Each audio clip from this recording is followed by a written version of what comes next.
Hi, I'm Pitch01, and this is a marathon-safe playthrough speedrun of Super Mario RPG.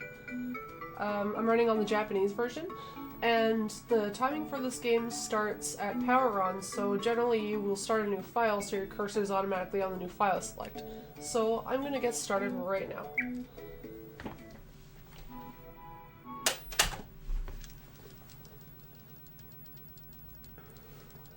Timer is going, just mash past the opening cutscene.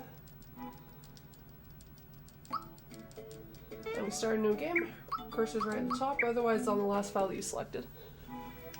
Pick the shortest file name possible, although the file name is an incentive, possibly for donations in a marathon.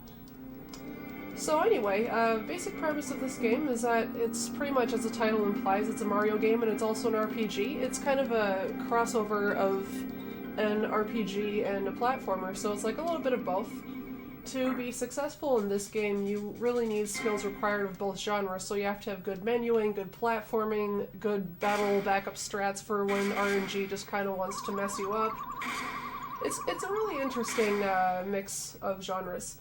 This game came out in 1996, and it still holds up pretty well to this day. It's a pretty awesome game. It's, amazing script in the English version, although I play in the Japanese version because the text is about 9 minutes shorter than if I was playing in English.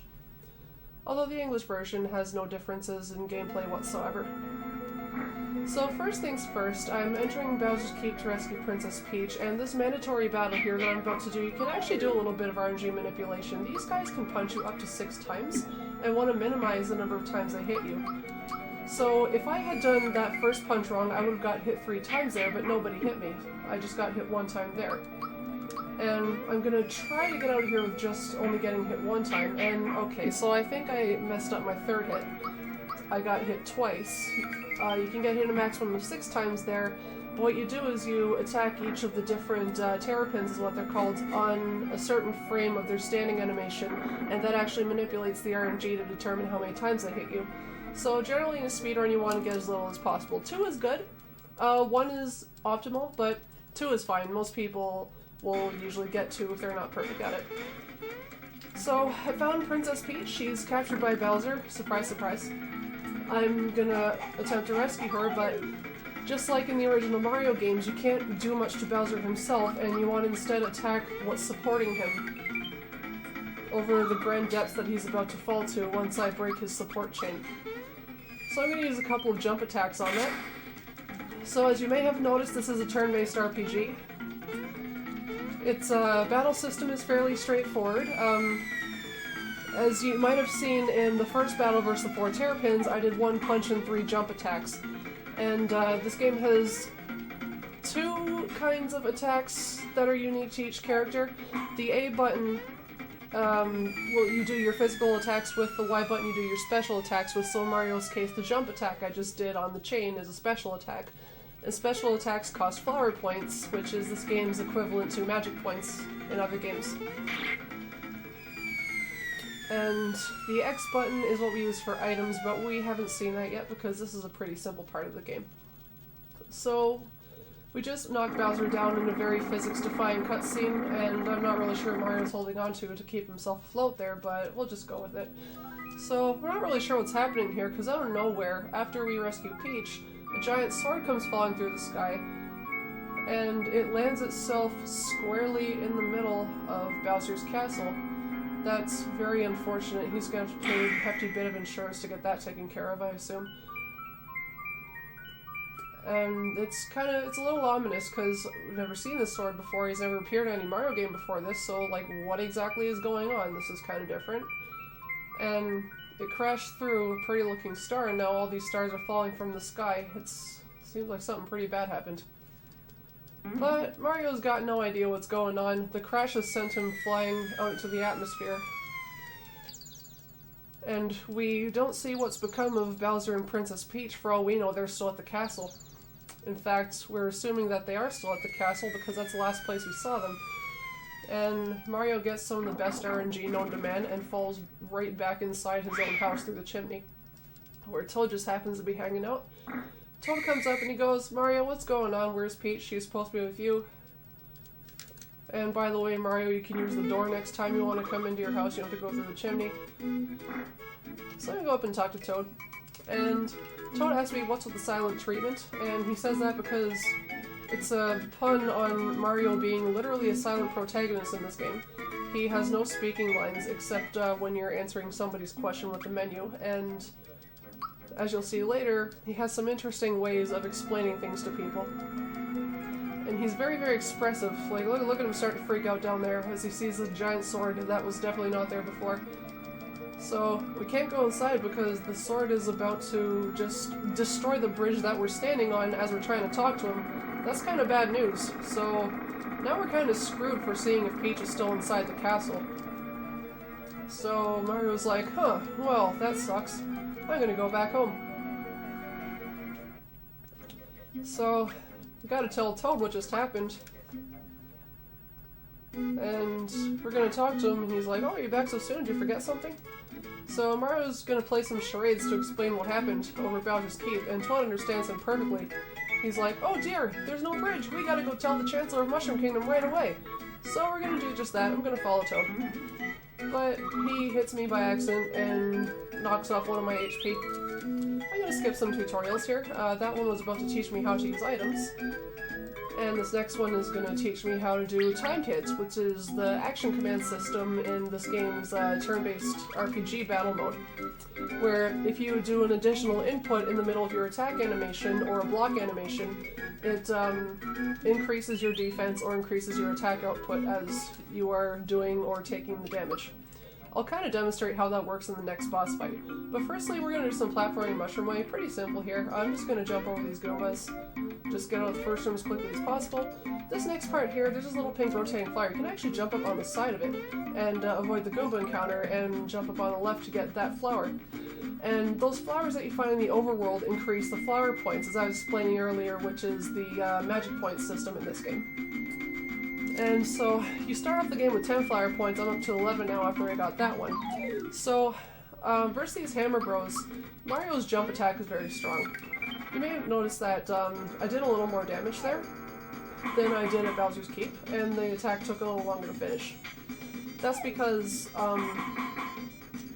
Mario's jump attack can be timed. So, if you press the Y button during the attack, it does twice the damage. But it's also slower, and see how I just took 0 damage there? That's also because of the time hit system. I pressed the button on the right frame, and it did a perfect block for 0 damage. If you slightly miss the frame window, but still do an input, you'll take half the damage you normally would.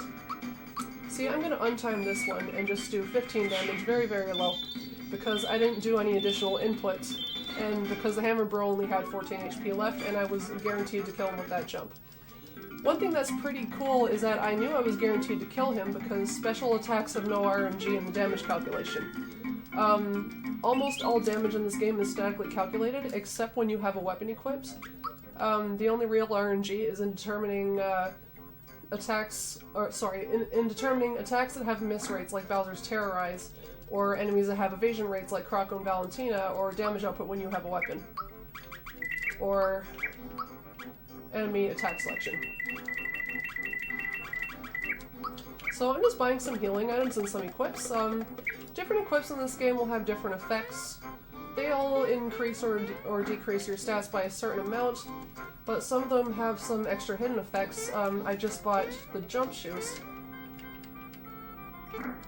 And what the jump shoes allow you to do is, there are some enemies in this game that have certain immunities.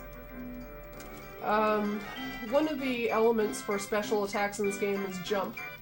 And so jump is an element in this game. And some enemies are immune to jump, like Spinies, Spikies, Orlikins, whatever. There's a whole bunch of them in this game.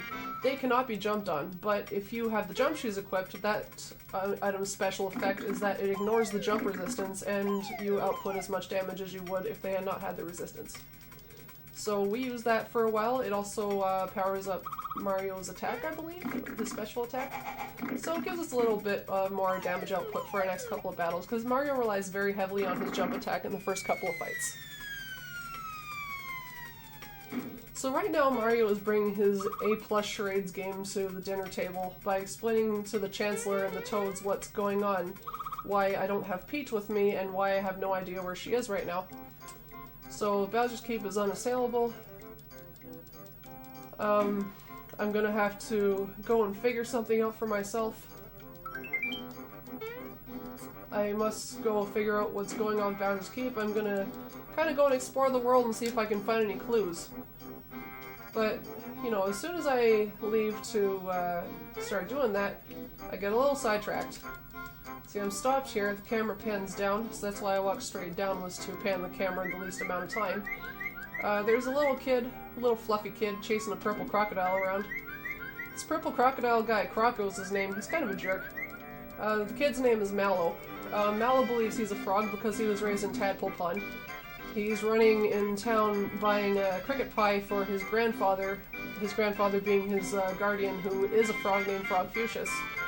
But Croco stole his coin that he was using to buy the pie with because he's rude. So Mallow is a little strange. He's very upset, he starts crying, but when he starts crying it starts raining, which is kind of cool. And as soon as he stops crying, it's sunny out again. So he's clearly got some kind of interesting powers. But he believes that he's not strong enough to take on Croco himself because he can't jump very high. And he idolizes Mario because all the frogs know Mario can jump super high, so he asks Mario to help him out. So we're just gonna be pretty nice and we're gonna help him get his coin back.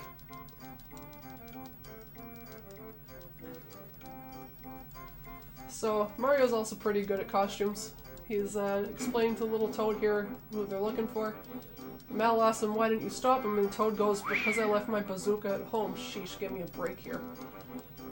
Although I am playing in the Japanese version, the English script in this game is phenomenal, and I'm not running the English version just because like it takes longer, but it's also an option for marathons. You can run the English or the Japanese because they're like the exact same. One's just a little slower. So we're gonna chase after Croco. Avoid some encounters here. Do some platforming here. These spinning flowers will rotate you as you stand on them, so you want to jump on a certain side to guarantee that you'll face where you want to be facing. So I'm going to face right immediately by jumping on the left-hand side, so I just get over here really fast without having to wait for it to spin. Because if you don't land where you want it to land, you have to just like stand and wait around for it to spin you to the direction you want. So that hidden treasure chest that I just got from jumping off the flower, that's a hidden item called the Kiro Kiro Cola. What that item does is it completely heals your party's HP and flower points. But we're not actually going to use that. We're going to sell it later to do a grand exchange in Seaside Town to buy a bunch of offensive items, but I'll explain that later when I get there. Here we're going to get the first invincibility star of the game. Oh, I missed the flower jump, but that's okay. There's a little technique you can do there where you can jump on top of one of the dogs you're taking out and jump off him as a platform to grab that treasure chest up above, but that's a 2-frame trick and it's kind of easy to miss. I get it about 50% of the time. So invincibility stars allow you to just gain experience and level up like this without actually having to spend time doing any battles. So we've cornered Croco. He's in an area where there's pretty much no exits, so we're just gonna chase him down while he's trying to hide. If we catch him from behind 3 times, we engage in a battle with him.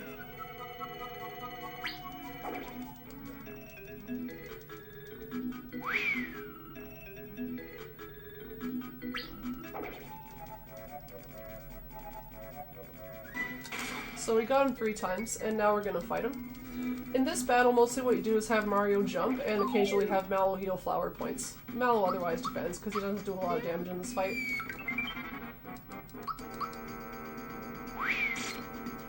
So Croco doing a dash attack is good, because you can perfect block them.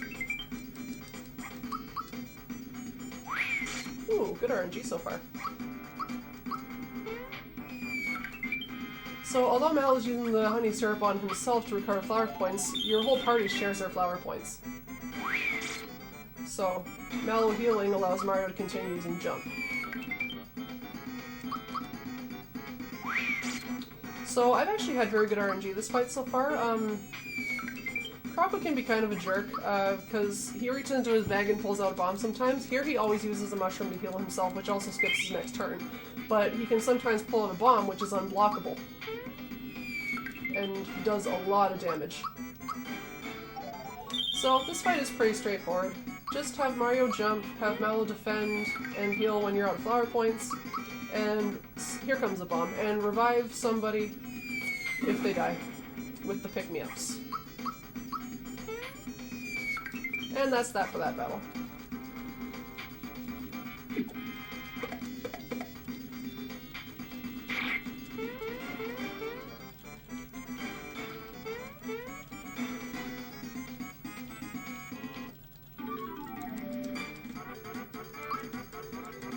So when you level up, the level up system offers you 3 different kinds of bonuses that you can give a little bit of a boost to. Those, you can choose between attack, HP, and special, and they're each offered a different stat boost at different levels, but with Mario in the early game you always get special. Here I'm going to do a safety save because up next is a really important tech that is absolutely pivotal to land, and if I miss it I can just reset and try again, so it's very marathon safe. But I'm about to do the only major sequence break in the speedrun. It's called the Max Skip, where you skip the first Star Piece Guardian boss who has invaded the Mushroom Kingdom with his gang of pogo stick dudes. Most of the area in this room will trigger a cutscene, but if you can do 3 very precise jumps to land on top of one of the Shy Guy's head and jump over an invisible wall, you can actually trigger the end of the battle sequence.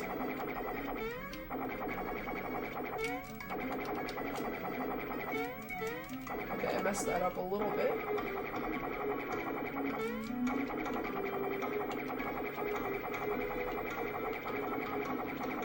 Okay, there we go. So that's how you do it. You gotta be really careful where you're standing when you land on top of his head, just because you can't see the barrier that you're trying to jump over, and also his head is kind of shaped diagonally. So if you're walking a little too far down or a little too far to the left, you will fall off his head and have to do the setup again. And some parts of his head actually do trigger the cutscene, so you have to be very precise about where you land it. So that's why the first 2 jumps that you do are so important. That second jump that I did to get off of the ground on top of his head has a lot of things that can go wrong with it, where you have to hold down Y and right as you land. No other directions, otherwise you'll mess it up. If you don't hold the D-pad long enough, you trigger the cutscene. If you hold it too long, you fall off his head, and if you jump on the wrong frame, then you fall straight through him, and there's nothing you can do about that. In each jump cycle there's 5 what are called dead frames, and they're not contiguous, they're just kind of scattered near the apex of his jump. But if you jump when he's too close to the ground, then you can run the risk of not having enough time to release the D-pad before you land. It's a really finicky trick, but once you get the hang of it, it's not that bad. It's kind of like the first most important thing for new runners of the game to learn, because it is in the first 15 minutes or so of the run. 16 minutes. So now we're entering the Kuro sewers, which is the way that we have to go to get Mallow back home. And we're gonna fight this little miniature enemy here, Panda Right. He's a mimic. We're gonna do 3 jumps. This guy can be kind of a jerk because his attacks are pretty RNG based. He has some one-shot KO moves and his targets are random. So you can end up having to use heals in this fight, even though it's supposed to be a 3-turn fight.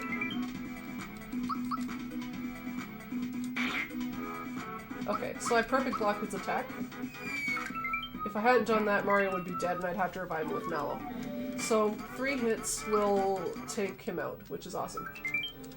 So now I'm gonna just run over here and grab another flower. So our flower points are up to 12 now, which is good because that's how many we need to fight Balone with, who's the boss of this area.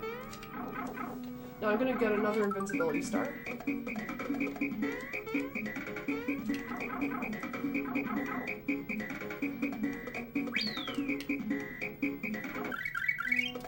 That little dude there is very important to get because the early game EXP route is routed very, very precisely, and missing a level up can make you a lot weaker for a battle than you should be.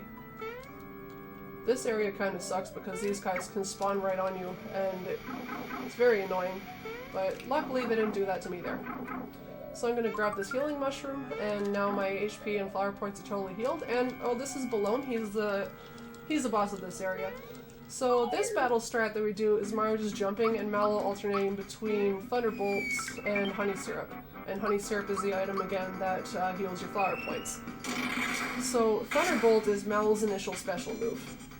On this turn, Balone will always physical attack Mallow, so you can just block it like that. So Mal's going to use a honey syrup here after he thunderbolted the last turn. And Ballome's second attack we just did there was a best case scenario, because Balome will either do a physical attack, which is good, or he'll put one of your guys to sleep, which is bad because you have to take the time to wake them up, which wastes turns that you could be using attacking them. On this turn, if all's gone well so far, he will always turn Mario into a scarecrow, which missing is actually not great. What the scarecrow status does is it makes you unable to use anything except special attacks. And the reason you want that is because Mario only uses special attacks in this fight. So when he's turned into a scarecrow, he's actually immune to being put to sleep. But because the scarecrow funk attack missed, he's not immune to being put to sleep, so this battle could end very poorly right now. We should lose some time here. Okay, so he goes over to try and turn Mario into a scarecrow again, which is fine if he had used sleep saw, so we would have lost some time here having to recover him from his sleep. So there we have it, the scarecrow jumps and ends the fight.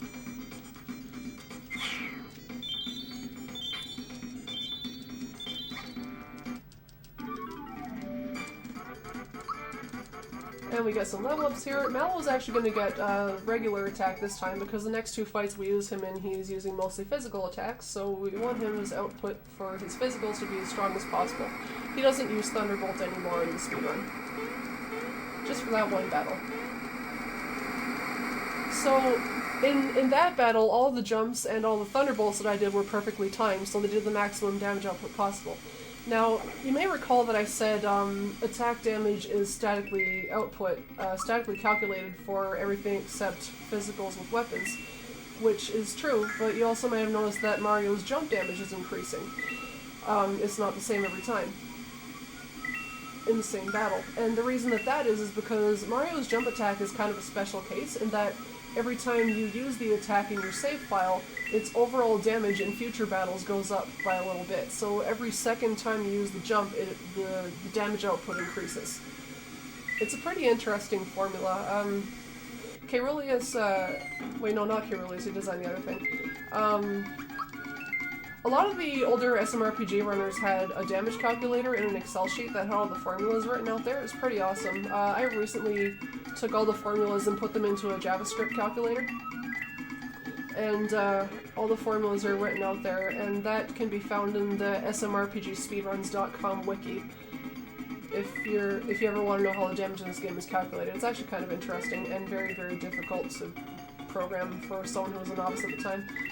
So what I'm doing in this minigame is, this is an auto-scroller. I'm just collecting coins.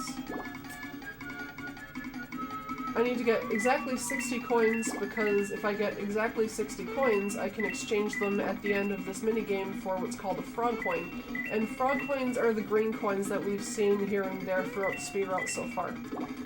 Now, frog coins are special because they can buy us special items that you can't buy with the regular yellow coins. And they're very important because we have to buy some bombs and some boost items as well as an accessory called the EXP booster later on in the run, so we have to kind of collect frog coins before we get to that point. And the reason I get exactly 60 coins here instead of going over is because if you go over, he gives you an extra text box explaining that those coins are not real coins, they're just minigame coins, so he keeps whatever's left beyond the 60 because you collect 60 coins and he gives you a frog coin in exchange for it. So if I had like 62 or 63, he's like, okay, I'll keep your extra 3 coins and you can use them next time you come to Midas River, which is never because this is a speedrun. So we just arrived at Tadpole Pond, and these are all of Mallow's adoptive brothers and sisters. And they've all heard of Mario, but they didn't expect him to look like I do now, because they've never seen him before, and they probably all assumed he was also a frog. So now Mallow's grandfather is coming over to say hello to us. And Mallow wanted to come here because not only did he have to go home, but he also suggested that because his grandfather is very wise and is up to date on all the latest gossip around the world, we could probably ask him for any information he might know about the whereabouts of Peach and Bowser, or how to get back into the castle.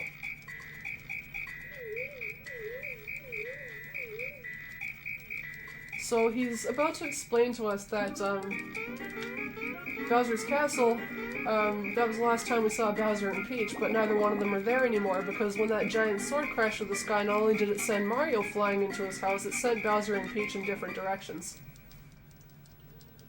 And, the castle is now inhabited by some dude named Smithy who came from another dimension trying to militarize Mario's world because he's a warlord, pretty much.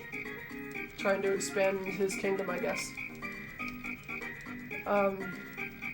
So that's pretty much the major plot point here. He's just kind of explaining that the world is under a very serious threat and that wasn't just some kind of random thing that happened. And Mallow's like, oh man, that kind of sucks. You're gonna have a tough time ahead of you, Mario. And Frogfish is like, no, Mallow, you're gonna go with him on his adventure. And Mallow's like, but I'm just a little tadpole. What are you talking about? So Frogfish just reveals the truth here that Mallow is adopted. He's not a tadpole. He found him one day when he was falling down the waterfall in a little basket. He had been sent down the waterfall in hopes of his parents finding him an adoptive guardian because his homeland was in peril and it was kind of like his only way out. So Frogfish just found him and raised him as his grandson. And Mallow has some pretty interesting powers, so he's gonna come with us on our adventure to find Peach and Bowser and figure out who the heck the Smithy guy is. So, Frogfish is very sad. His grandson is leaving, but it's a bittersweet kind of thing, because, you know, his grandson's gonna go save the world, or at least try to. So I just bought 2 froggy drinks there, which heal 30 HP for your entire party, as well as 2 sleepy bombs, which put all enemies to sleep, and 1 energizer, which gives an attack boost to 1 person in your party. We'll be using those later.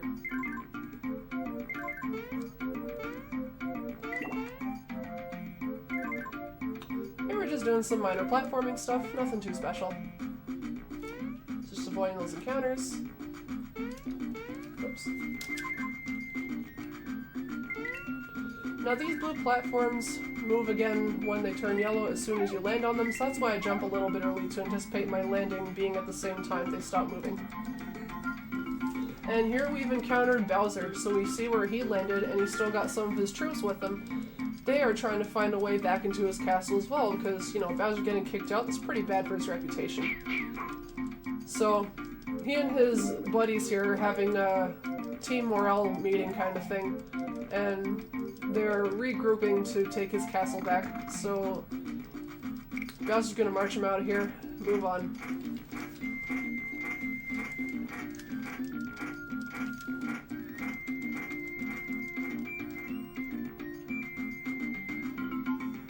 So we're done with Roseway. Next area to go is Rose Town, which is experiencing a little bit of a problem. As you saw, that arrow just landed on that guy and froze him in place.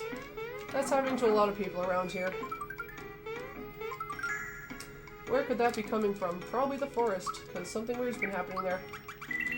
So we're going to buy 2 wake-up pins, which is an accessory that, as the name implies, prevents you from falling asleep. It also prevents you from being muted, which is a status that prevents you from using special attacks. And we're going to get a hidden frog coin. This is a green coin, it's a special currency again. Those frog coins I actually used to buy the sleepy bombs and the energizer and tadpole pond. You need special coins for that. So, this is one of the longer cutscene areas of the game. There's a little boy who lives in Rose Town who's a big fan of Mario, Peach, and Bowser, and he's playing a make-believe game with himself using all these 3 guys, and Mario's not happy that he just saw the doll of himself get conked in the middle of the stairway. So little dude here cannot believe it's actually Mario, so he asks us to confirm our identity, and we're gonna be mean and lie to a small child and say that we're not actually Mario, because that saves frames. Yeah.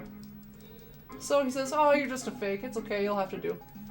So Gaz, the little kid, has his own original character, Do Not Steal. He pulls out Gino, his little doll that's very overpowered for a child's toy, as you're about to see in just a moment. So he misses the Bowser doll and KOs Mario completely. And right here is the longest input-free cutscene in the game, which I'm going to use to grab a glass of water.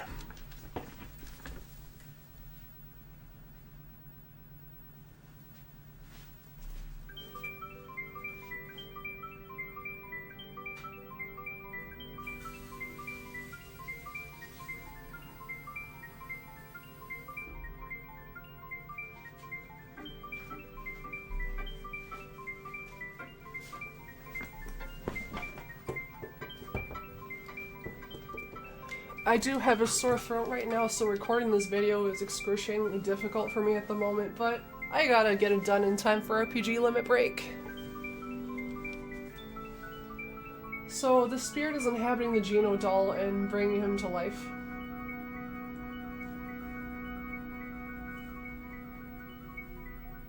So, learning how to use his new body, he starts walking around a little bit, kind of investigating his surroundings. He's getting used to his legs, kind of wobbling a little bit. He walks again, and then he kind of whomps his head right into the staircase here.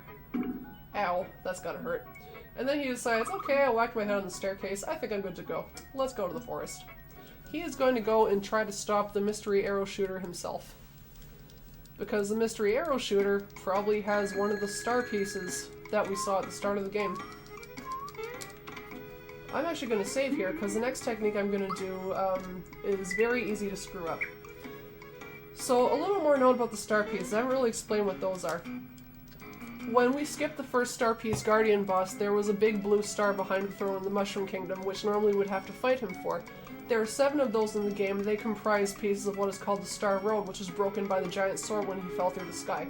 The Star Road is what grants the wishes of all the inhabitants of Mario's world, so now that it's broken, nobody's wishes will come true, so we gotta do something about that. So here's the Wiggler jumps. This is kind of a little grindy, but you jump on this guy. Oh, see, I just got an encounter there. That's why we save. This guy, you bounce on him 10 times.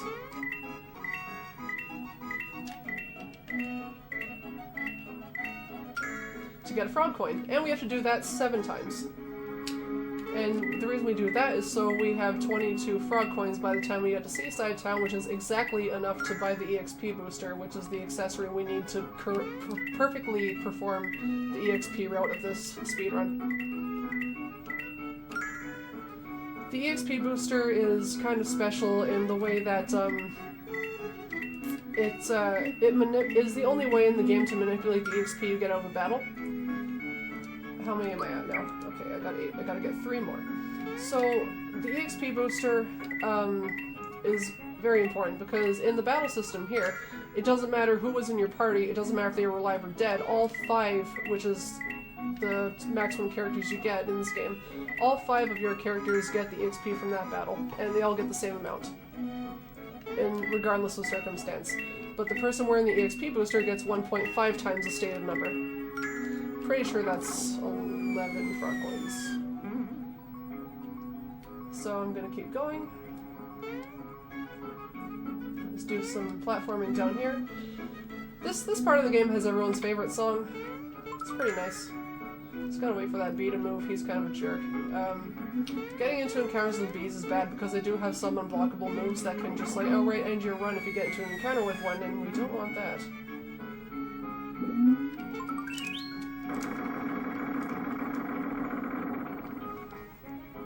So I woke up the Wiggler. He's not too happy about it, but he's just gonna go take a nap inside another tree stump. We can't wake him up in this one. See ya, Wiggler. We're gonna avoid these rats. They can be bad to get an encounter with as well, but they're easy to avoid, luckily. Okay, so I'm gonna save again here just because the boss fight coming up actually does have one unwinnable pattern, which is very, very bad luck.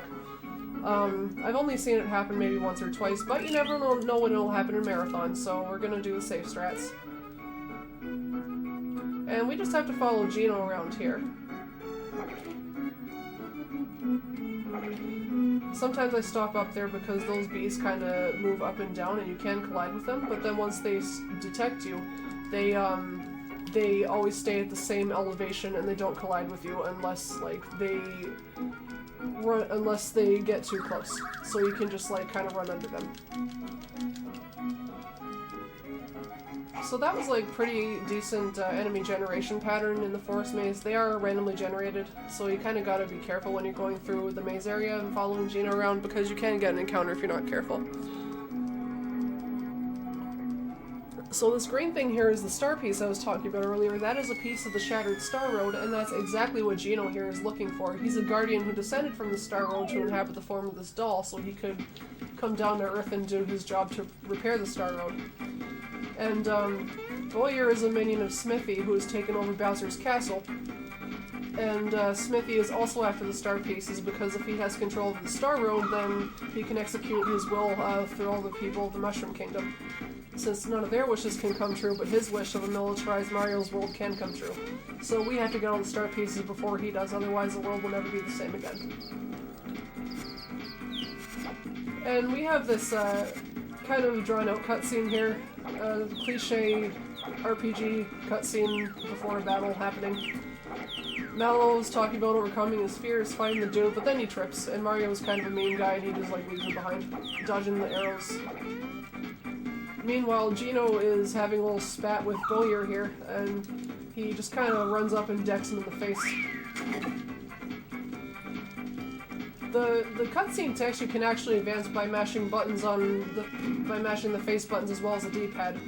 But if you're about to get attacked, like in the balloon fight, I generally only use a D-pad to mash because if you accidentally mash a face button when it's too late, the game thinks you're trying to do a way too early attempt on a timed block, and it doesn't register your block input at all. So that can be kind of dangerous. So that's why when I'm not about to do an attack, I always mash with the D-pad. So this fight is very precisely routed. Here we use the Energizer on Geno, which increases his attack by 50%. That's all attacks and magic attacks. So now Bowyer is going to drop 3 buttons on the ground and he will lock one. And when he locks one, we cannot use that command button.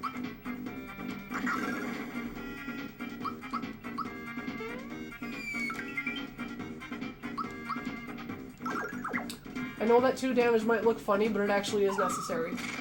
So he locked the A button because we just used a lot of attacks on him.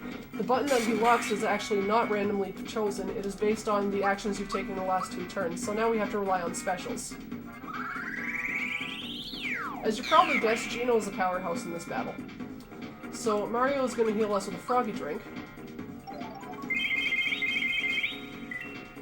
And Mallow is going to use a honey syrup to ensure that we can keep using our special attacks since we just had the A button locked.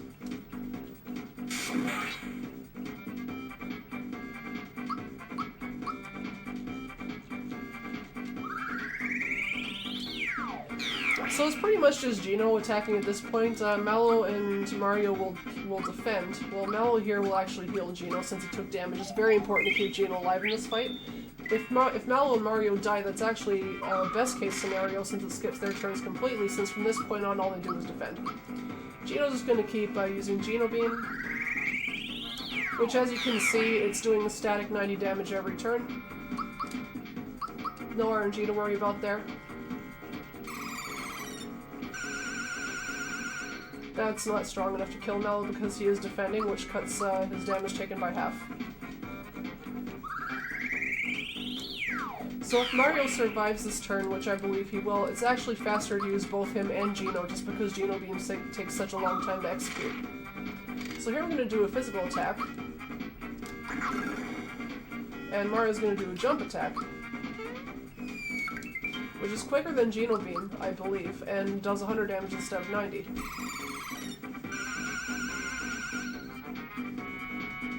So we're going to do it again. And one more jump, and that should be it. And the battle's done. So the reason that Mallow's 2-punch damage was actually so important was because if I had not done that and continued that battle, if Mario had died and I was just using Geno Beam the whole time, without Mallow's 2-punch damage, Bowyer would actually be left with 1 HP at the end, and I would have had to take an additional turn to fight him.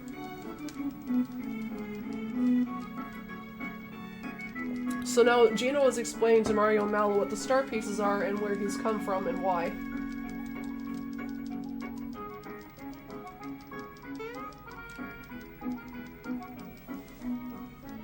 And since Mario and Mallow are invested in traveling the Earth to find Princess Peach again and also invested in people's lives in Mario's world not being difficult, and Geno is invested in fixing the Star Road, the 3 of us are going to team up from now on.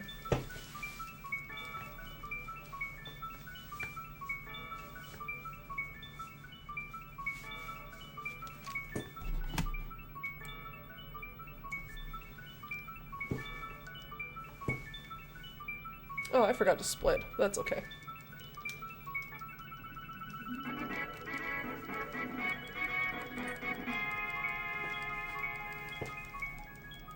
Now the next area that we're going to go to is Moleville, and another star piece has crashed into the mountain.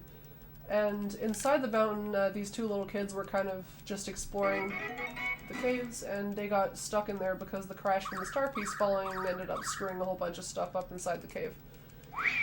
So their town's kind of really, really upset and tense right now because they want to get those kids out of the cave, so they ask Mario for help. But before that, I'm going to do some menuing. So here we're just going to buy some weapon and armor upgrades for our three gentlemen in the party.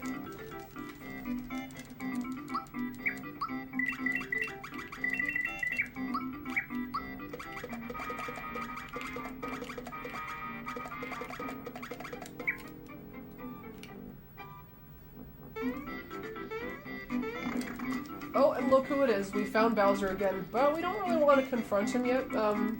His army's numbers are dwindling a little bit, and he's kind of frustrated, not really sure what to do. Doesn't know how he's going to get his castle back. Very clearly in a state of distress, as many of his troops have wandered off and abandoned the mission. But he's not giving up yet. They're gonna move out. But Mario's got other business to take care of right now. He knows that Bowser doesn't have Peach, so he's not really that interested.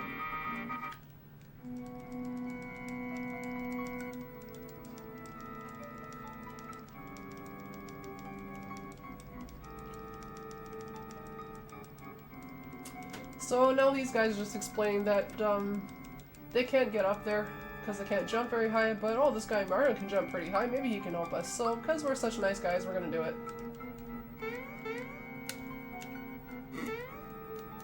Oh, that was close. Don't want to get an encounter with that guy. They kind of appear randomly, which sucks. So for whatever reason, Mario sees a trampoline in the middle of a low-ceiling cave and decides to jump on it. I'm not sure what he expected to happen there, but you have to do it to progress the storyline. And look who's back, it's Croco.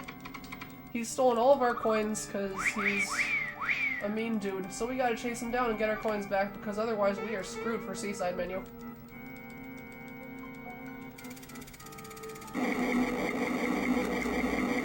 So we're gonna chase him around a little bit and just catch him. And then we have to fight him again.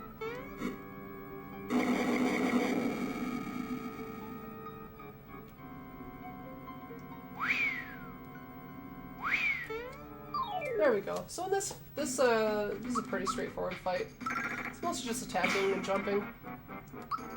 In the first phase of the fight, he does his dashes and bombs again.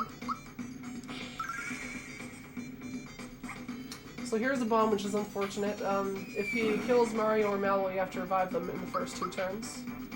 After that, no revivals, because he takes your items away.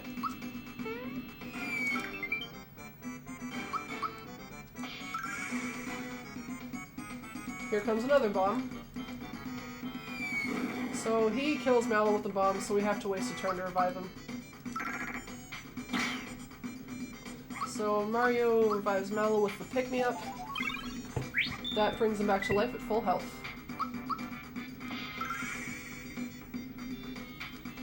So, since he's at half health now, he steals all our items away, so even if we wanted to, we couldn't revive him. Now this attack he uses is called Chomp. He starts using instead of his bombs, which is fine because you can perfect block that attack. Now that miss that Croco just got on us, that was RNG.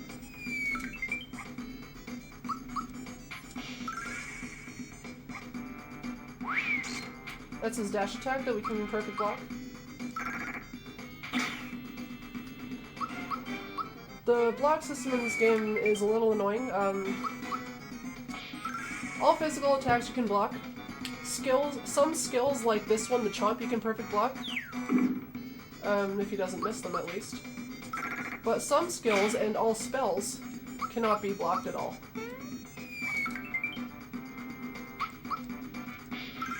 That was a little too early. Okay, so we got him down.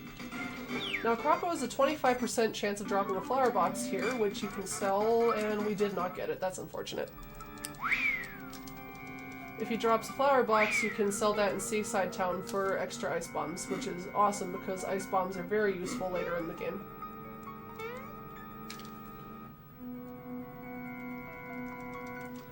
Now, I don't think this has happened yet, but there is a system with the items in this game where if you use an item in a battle, there's a small chance that the item will get what's called a freebie, which is just the item goes back into your inventory after you use it, as if you just got an extra one for free.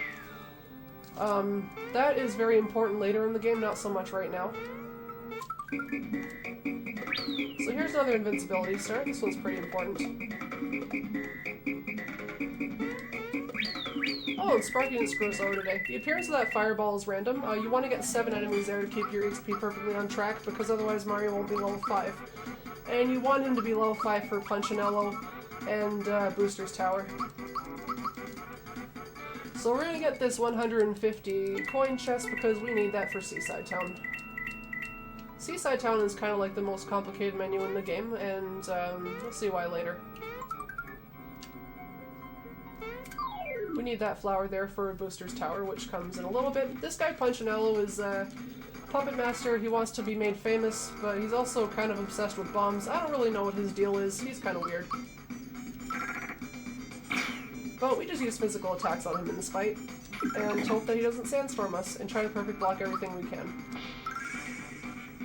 So he summons a bunch of bombs on his first turn like this, and we block them like that. Those bombs attacking you is RNG based. The less you get, the better, obviously. It's faster. So if you do all your attacks right, then those bombs will go away after the first turn. No bomb attacks there, that's good.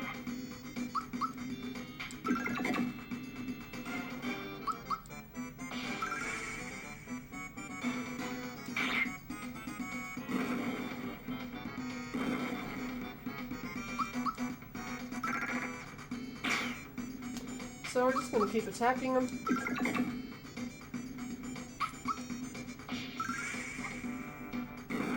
And now we're into phase 3, which is the really heavy hitting bombs. We don't want to mistime any of these. Oh, here comes a sandstorm. He has a random chance of using that, which drops your attack and defense in half. So if he uses that, then you have to waste time healing yourself, like this. You have to get rid of the fear status. The fear status is what's cutting my defense and attack power in half right now, so I have to heal myself in order to finish this battle in a decent amount of turns.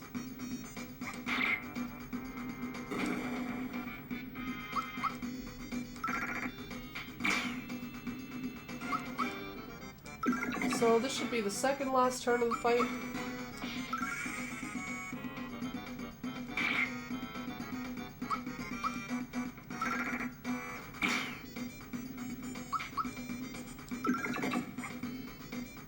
And this should be it. There we go. And he's done. Now, normally my time for the Punchinello split would be around 47 minutes. It's 48 right now just because I am trying to use safer strategies and be really careful as I'm commentating this at the same time I'm playing it. If I had a commentator, then generally I'd be doing this stuff a little bit faster. But because I'm taking the time to explain some stuff, it's not quite as fast.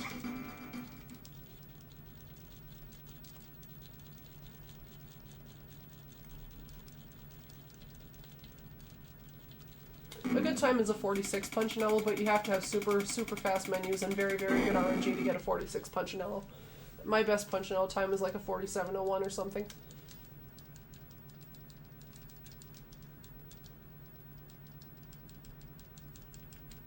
So we just defeated Punchinello, and I forgot to split again.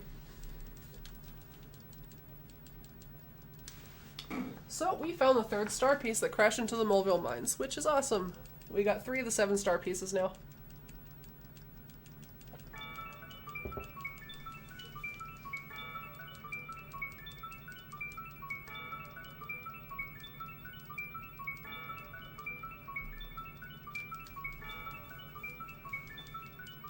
It's funny on my Game Boy camera, I'm actually wearing a black sweater right now, but you can't see because it's like a light-based camera.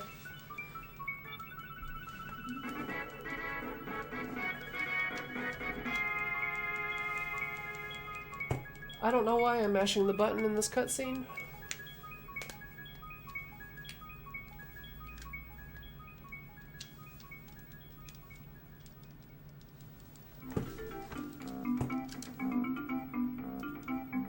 So we found the two kids who were trapped. They were in here playing with the minecart all along. Now, minecart is like a point of pride for a lot of SMRPG speedrunners. A good time is considered under 2 minutes. I can get that sometimes. Usually I get like a low 2-minute time. Sub 2 is pretty rare in my runs, but I'm getting better at it.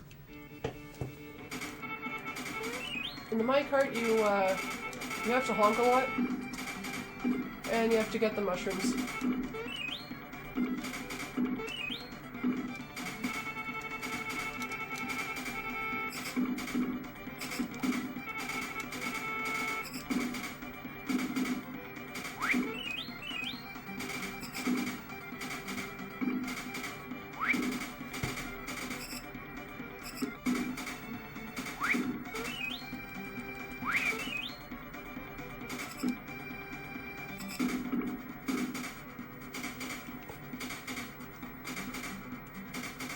So this is mostly just platforming, side-scrolling.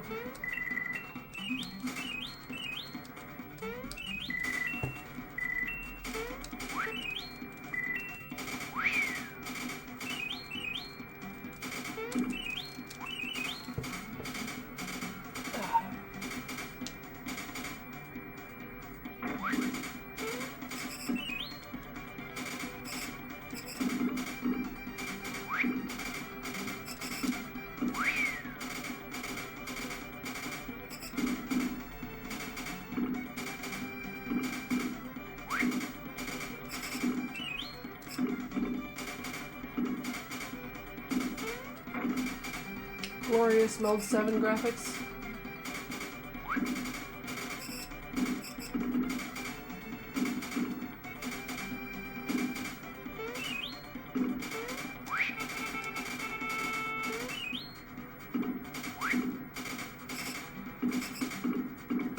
This might be a sub 2. We'll see what happens in the fourth room. I've been breaking a little too early. Might be 159.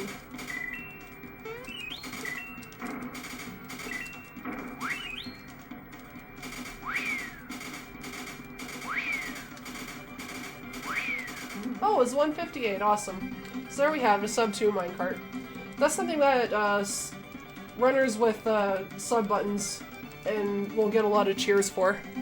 A sub 2 minecart. They get a lot of cheers for that. And in most marathons, the commentator calls on the crowd to donate $5 to the charity for the marathon if the runner gets a sub 2 minecart. Generally, they're going to donate $5 anyway. It's pretty cool.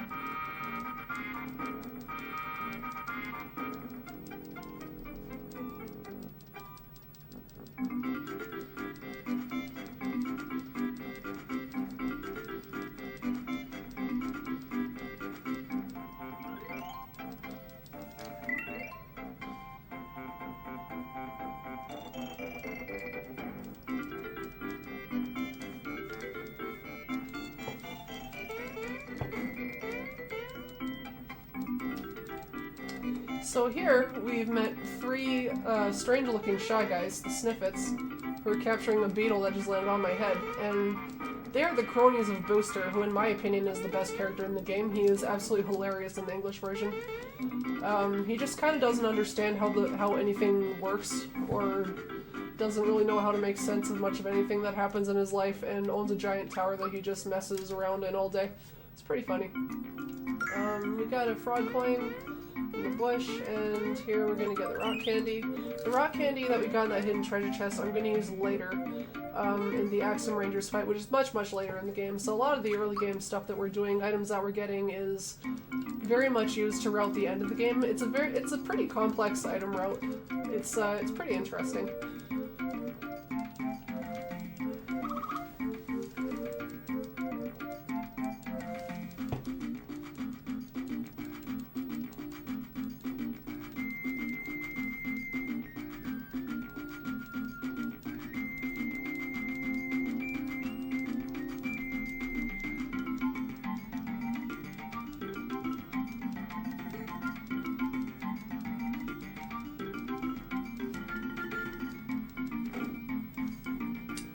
So, there's Bowser.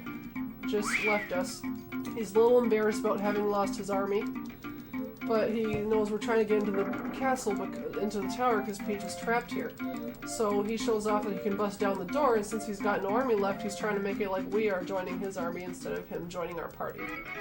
So we just got Bowser to join our team, which is pretty awesome. The game's going to ask to explain how to switch allies, and that can actually really screw you up, because I skipped the first 2 tutorials in the game, so if you say yes to that, it starts doing one of the early tutorials by accident, which I think can soft lock the game. I'm not 100% sure because I've never really wanted to find out.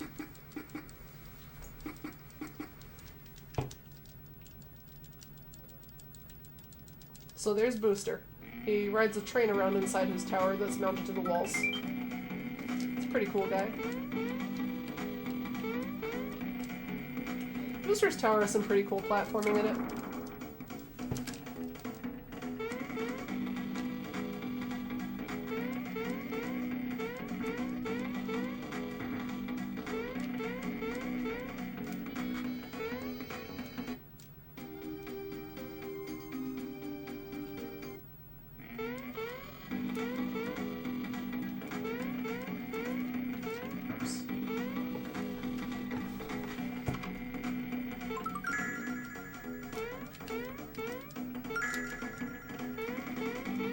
Yes, you can't just run straight past that guy. You have to be very careful in this room because there are invisible counters on set squares in there. They are not random, so I just got there without getting any of the invisible counters, which is good because you can't run away from those. And getting them not only cuts about a minute out of your time, but also messes up your XP route a little bit. Not significantly, but it does make some invincibility stars a little glitchy later on if you don't have the right EXP, so we want to avoid that because it slows us down later. So that was a good thing. There's actually a lot of encounters in Booster's Tower you can't run from, so the platforming is very cool in here, but also very precise. That chomp there will not touch you when you come out of the room, so you just gotta walk past him. Ooh! Oh my gosh, the task strats fell through the chest. And now we found Peach! We're gonna try to bust her out of here. She landed square on Booster's balcony, and now he wants to marry her because he believes it's destiny that she fell onto his balcony. But Booster doesn't really understand what a wedding is. He just thinks it's like a party that you have to have with a woman so you can eat lots of cake and drink lots of punch. Which sounds about right, I guess. So, Booster and his boys are talking about the wedding rehearsal. And we really don't want to fight Booster because he's very, very difficult to fight at our current under-leveled state. Plus he gives us a nice item if we don't fight him. So we don't want him to catch us, because if he catches us behind the curtains, he'll challenge Mario and his friends to a fight. And that's not good. It's a waste of time, messes up your EXP, and you don't get a nifty item out of it. But these guys have horrible vision detection, so you can just kind of almost stand in their way, but not quite. Look at that. They can't even see me. But you just gotta make sure that you don't get caught.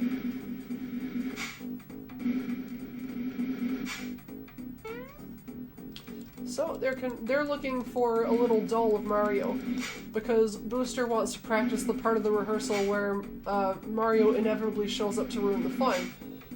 So they're doing this rehearsal entirely with dolls, and he wants to find his Mario doll. And Booster, of course, having the attention span of a goldfish, is now fixated on finding this Mario doll because he doesn't know where it is. He can't see on top of his curtains. So he's sending all his buddies to look through the curtains over and over and over again to find it, and Mario's just trying really hard not to get caught.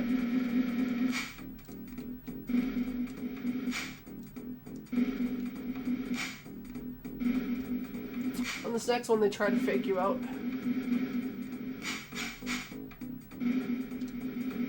If you get caught at any point, you have to start this entire minigame all over again, so you really don't want to get caught. I did that in my PB one time. So, Booster finds you, but he doesn't notice you because he sees now that the doll is up top, and he's really sad that he can't reach it. And he does not care that Mario himself is actually here because he's so fixated on the doll. But now I got it down for him, and now he wants to be my best friend, and he gives me this really great item that I'm about to use. And now he wishes me happiness for the rest of my life. Even though I'm here to steal his girlfriend, he's not really happy about that. He's forgotten all about that, and now he's taking her to go get married. They found the doll and decided to skip the rehearsal. So I'm gonna put Bowser in my party now and do some equip swaps.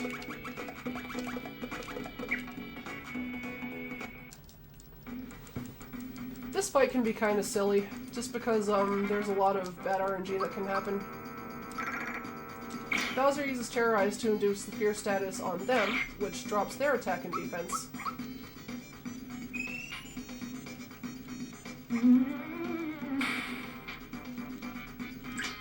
So it hit both of them, which is good. There's about a 90% chance that it'll happen to each of them.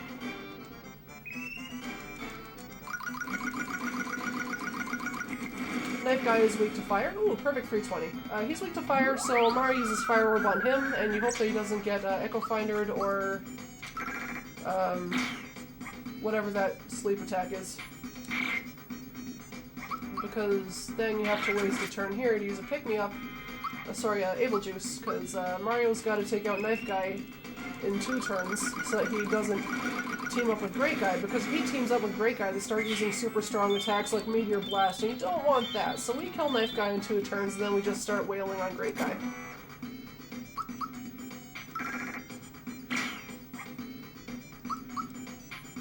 I don't believe I've mistimed any of my attacks, so I can defend with Mario here. Now, he'll try to use Echo Finder on Bowser, which normally would mute you and make you unable to use special attacks. Because Bowser has the Wake Up pin equipped, he does not be afflicted by that status. Okay, so that you're supposed to take out Knife Guy and Great Guy in that many attacks, so that battle went pretty well.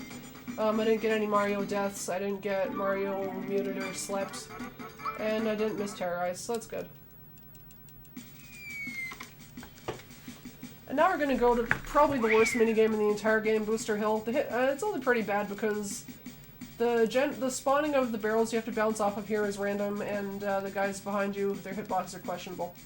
This is the part of the game where all the speedrunners like to play Call Your Shots, where everyone in the crowd makes bets on how many flowers I'm going to get here, which I get from running up and touching Peach. You can get anywhere between 0 and 16 flowers. 8 is good, 12 is optimal, anything above 12 is really good. So there's 1.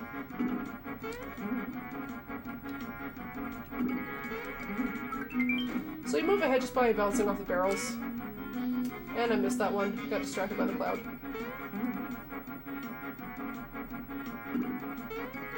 Whoops. Didn't get that one either. Like I said, hitboxes are kind of questionable.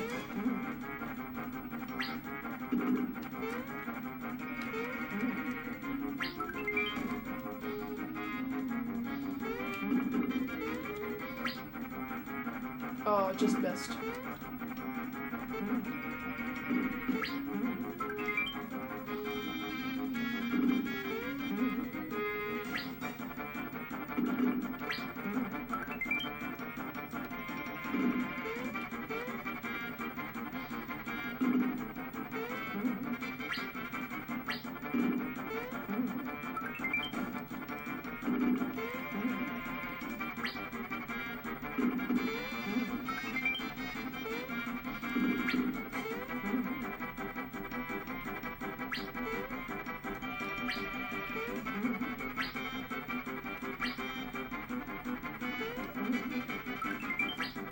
So I'm probably going to get about 9 here, I think.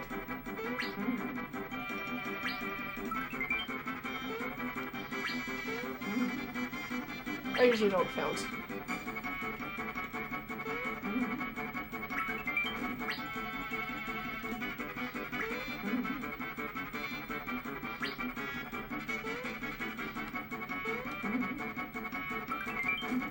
It's got 1 more at the end.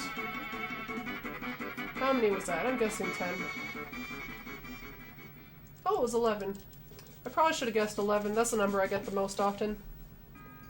So, 12 would have been optimal, but there's lots of backup flowers you can get later. The reason that 12 is optimal is because I had 16 flowers at Knife Guy and Great Guy, and you want 28 by the end of the game so you can have enough to fight Countdown, who's one of the end bosses. So if you get 12 there, then you have 28 and you're set for the rest of the game. But because I only have 27, I gotta get one more somewhere, which is very easy to do. There's lots more flowers left in the speed route without taking any major detours. So we've broken inside the church where Booster has taken Peach, and door's locked, so Homeboy and I are gonna break down the door, and Booster gets really mad at them for breaking down the door, even though they're just trying to tell him, Mario's here, we're in trouble. And Bowser says to us, you don't bring too much to the party, why don't you try and help me out here? What a jerk. Gotta love Bowser. So we're gonna break down this door together. And I'm doing a safety save there just because it is possible to die to this fight. This is not a marathon safe fight. The RNG in this fight is pretty awful. And while this cutscene is going on, we're gonna do a little mini game here. Peach has dropped some of her wedding gear, so we gotta find it and give it back to her. And this part of the game has just a lot of silly cutscenes taking place before the wedding ceremony that Peach is not too happy about. Booster can't figure out why she's crying or what crying even is, and he's asking his buddies what crying is, and they're trying to explain it to him, and then Mario breaks into the room to interrupt. So this next fight we're about to fight is a giant cake, and there are 3 phases of that fight. The first phase, the cake is static, but the 2 chefs are attacking you, and the chefs dealing damage to you is very bad, because they're quite strong, and you want to be full health for the second phase, because the second phase of the fight is quite annoying. There's 2 parts of the cake, and they both start using extremely strong magic attacks on you, and if you've taken any damage in the first half, that's bad news.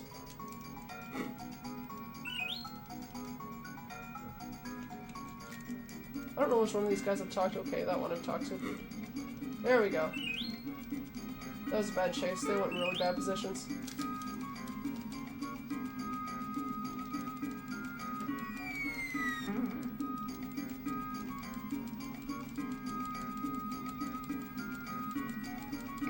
So now we have a little cutscene. Mario gets a kiss, but who kisses you is dependent on how quickly you got Peach's wedding gear back. If you got it super quick, Peach kisses you. If you were not so fast, you get either Bowser, Booster, or Bowser and Booster at the same time. It's a pretty fun cutscene. So, Booster and Bowser get a little confused and are not quite aware of what they're doing, and Bowser looks around and he's like, Booster looks like he's having the time of his life.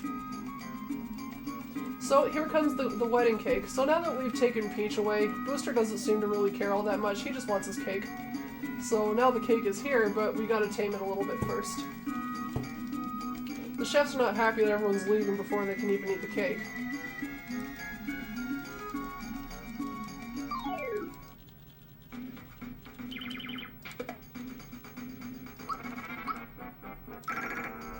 So first phase, we're just attacking the cake.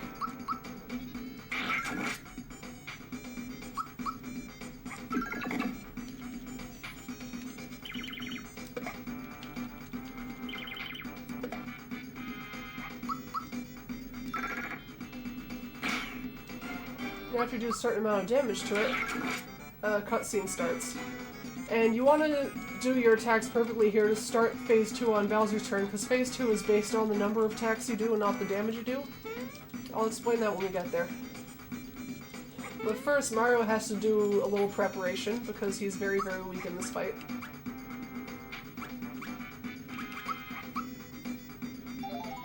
This item makes him invincible for 3 turns.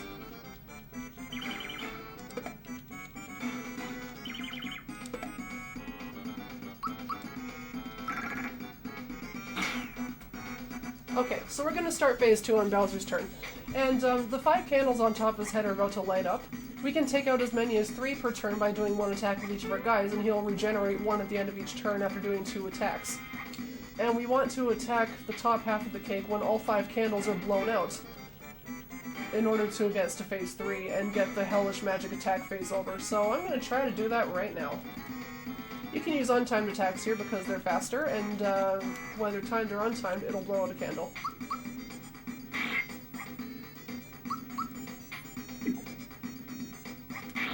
Nice.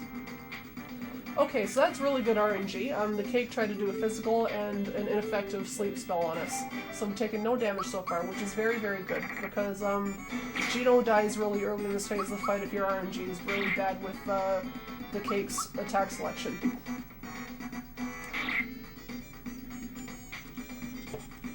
So he's going to use Blizzard, which looks to be the only actual damage-inflicting spell I'm going to get in this phase of the fight, which is awesome. That means all 3 of my guys will be alive for Phase 3. Phase 3 is when the cake spams Sandstorm, which is that attack that induces fear on your whole party, dropping their defense and attack. There we go, there's a Sandstorm. It's going to affect everyone but Mario. So, because we want to finish this in as few turns as possible, I'm going to able to use Bowser to restore his attack power. Then I'm going to do an attack with Bowser, and a jump with Mario. Geno is dead on the next attack.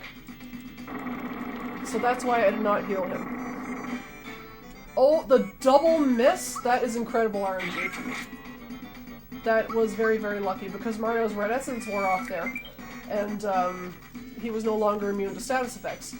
But because of that double miss, it only takes 4 full-powered attacks from Mario and Bowser to kill the third phase of that fight.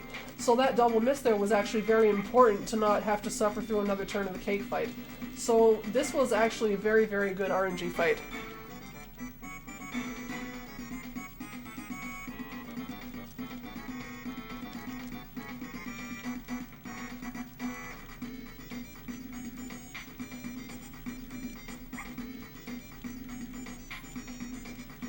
So now Booster gets to eat his cake. This is what he wanted all along.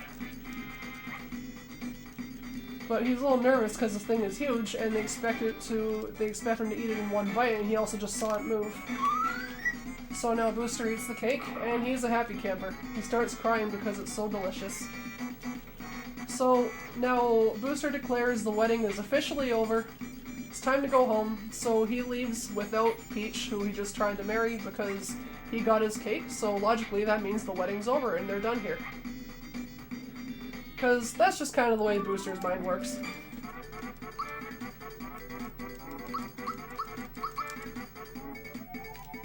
Booster's great, pretty much.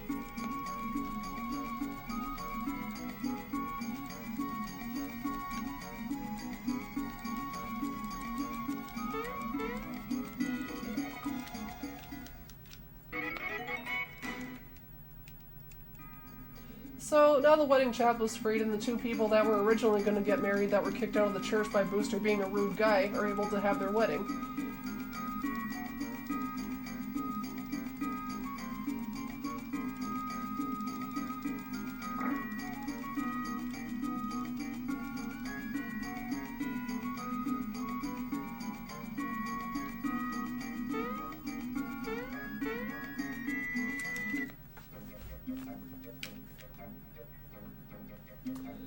And we're going to go back to Mushroom Kingdom now to bring Peach back home safe and sound. This is what we wanted all along since the start of the game, if you recall. And now that Mal got his coin back, we can also do the forgotten side quest of him getting the cricket pie for his grandpa. So now that that's accomplished. You also might have noticed that we haven't been using Mal since Booster's Tower. We actually never use him in a fight again, but we do use him in a glitch that's coming up pretty soon.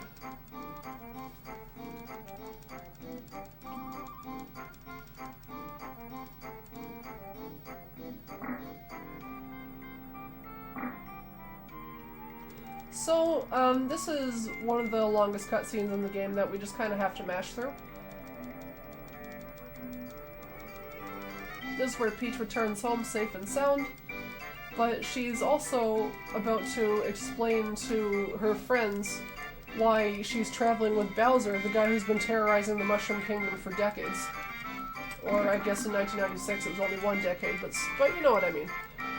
So, Chancellor is very, very, very confused. Bowser is a little mad, and he sends them very scared into their corners. Peach is just like, oh my gosh, calm down everybody. So, now she's explaining everything about the Star Road, who Mallow and Geno are, why Bowser's with them. They have a little bit of an argument here, Peach and Bowser. It's pretty funny. Mallow's explaining what the Star Road is, and Mario and friends are playing charades. And he's explaining the importance of the Star Road. And Bowser tried to say that Mario was begging him to let him join the Koopa Troop. Mario's like, no, that never happened. So now Mal's saying nobody's wishes can come true now, and that means if she gets captured, Mario will never be able to rescue her. So Bowser's like, oh, that sounds pretty good to me, actually. And then Peach says, well, okay, Bowser, if that's the way you want it, then you'll never get your wish back to have your castle back either. So Bowser gets a little, what? Hold on, let me think about this for a second. And he's like, hey, can you explain that to me again? And Peach calls him an idiot, and they just carry on with the conversation. And Peach is saying that she wants to travel with us to save the world, as she believes it's her sworn duty. She has to do something. It just is wrong to leave the world feeling in such a hopeless state without her doing anything. And Chancellor says, you can't be serious, you're a princess, what will people say? And she says, I don't care, I have to do something, everything just seems so hopeless, but I'm gonna go lie down for a while. So next thing I'm gonna do is I'll demonstrate a glitch that can be used as a donation incentive. It's called the Headless Peach glitch. It loses about 3 seconds of time, but that's not really important. So where you go inside, and she actually jumps out her window to run away with you and save the world, and you open your menu and exit out and run over, and oh my god, what happened to her sprite? That's the Headless Peach glitch. So, Peach actually lied when she said she was gonna go lie down. She was actually running away from home because she's a very powerful mage, unbeknownst to people who have never speedrun the game before, and she's pretty kick-ass in this game and is like, believes in doing the right thing and not just kind of sitting around waiting for the world to be saved. She wants to do it herself. So, we're looking for more star pieces, we don't know where they could be, so we're gonna go back to Tadpole Pond and ask Mallow's grandpa. We're gonna pay him a little visit.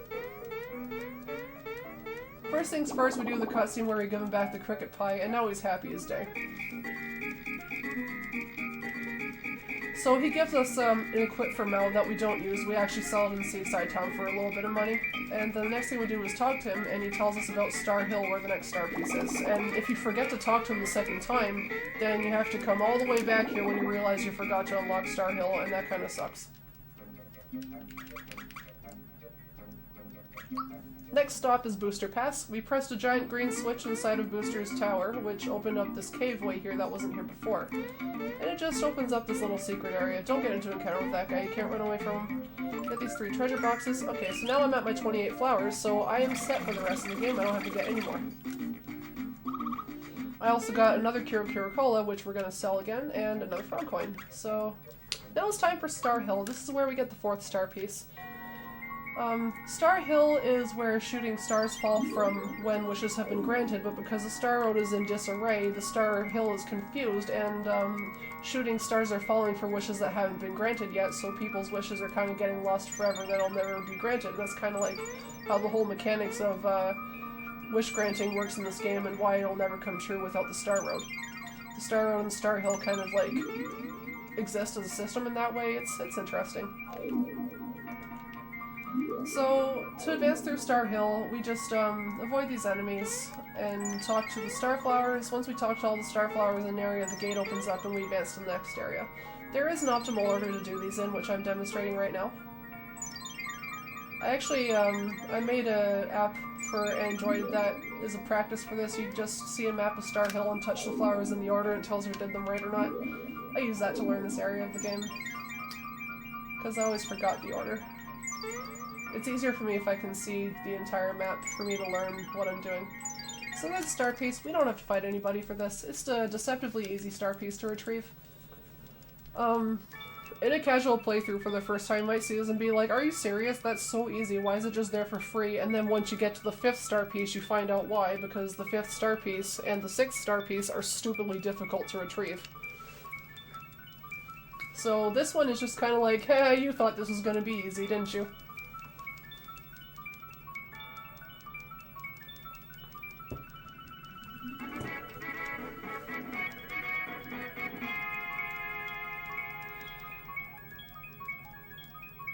You may have also noticed that the background of my splits is a gif of Booster peering through his doorway at Booster's tower. If you didn't notice it, well, now you did. In case you weren't aware, Booster's my favorite character in the game. He's pretty awesome. Okay, so we're done with Star Hill. Now we're about to do the biggest menu sequence of the game, so all the FF9 runners in the room can just feel free to laugh at how easy this is. So first we talk to this guy to unlock the sea area. which is where we progress to fight Johnny Jones. Then we're going to talk to this guy who is a friend of Frogfish's, and he's going to sell us the EXP booster. So I hope I did enough wiggler jumps, and yes I did. Okay, so we bought the EXP booster. We are done with frog coins for the rest of the run. Okay, and here comes Seesaw menu. I'm going to buy some offense items here.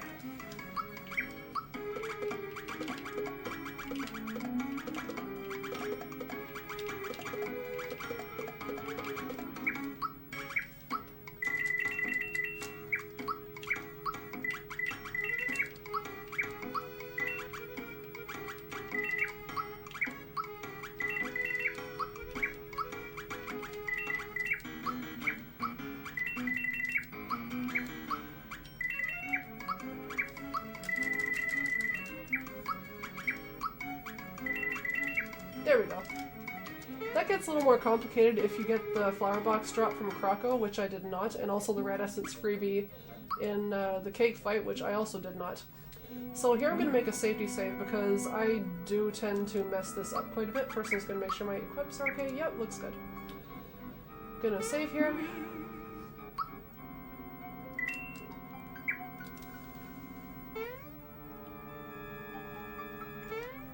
This, I'm about to perform one of the next major glitches of the game, which you won't see the effects of until later, but open up the treasure chest and open up the menu, swap these two around, and then start running.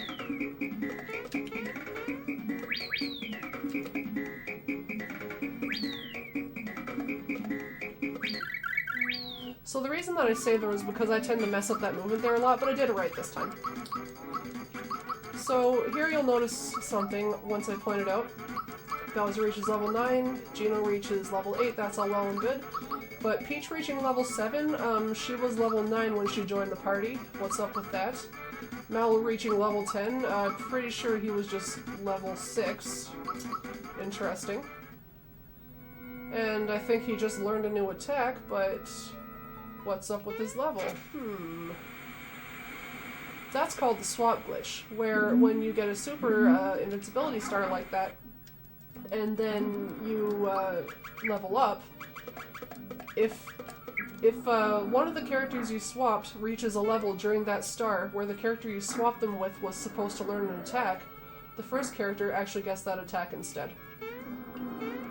So we just taught Peach one of Mallow's skills, which is not supposed to happen in the speedrun. That is the second of only 2 major glitches that are used in the speedrun, the first one being max skip. The swap glitch does get used a second time later in the game, but for now we just use it the one time. Okay, so we got the password. So this is where we introduce Geno Boost, which is a special move Geno has that you can either give an attack boost, similar to the Energizer, in fact the exact same as the Energizer, or you can do an attack and a defense boost at the same time. Doing that takes a little longer though, and for this fight we only need the attack boost, because attack boosts apply to static damage items like the firebomb that I just used. Normally that firebomb does I think 120 damage, but these guys are weak to fire so it does more. See how Mario did 240 instead of 360? That there was the freebie. So, freebies are very good. They allow us to do more efficient strats later on with bosses optionally. But anyway, the firebomb doing 240 there was because the tentacles are weak to fire. 360 for Bowser was because he is boosted for his attack initially on top of the weakness to fire. Like there's a 360 again.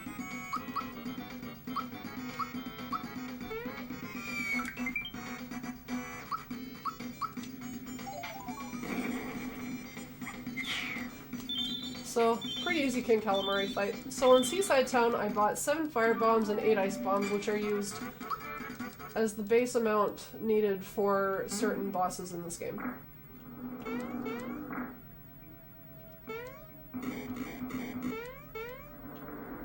But if you freebie any of them, you can use them optionally on later bosses that don't necessarily require them, but are definitely faster to use. So, freebie luck plays quite a bit in your time for the run.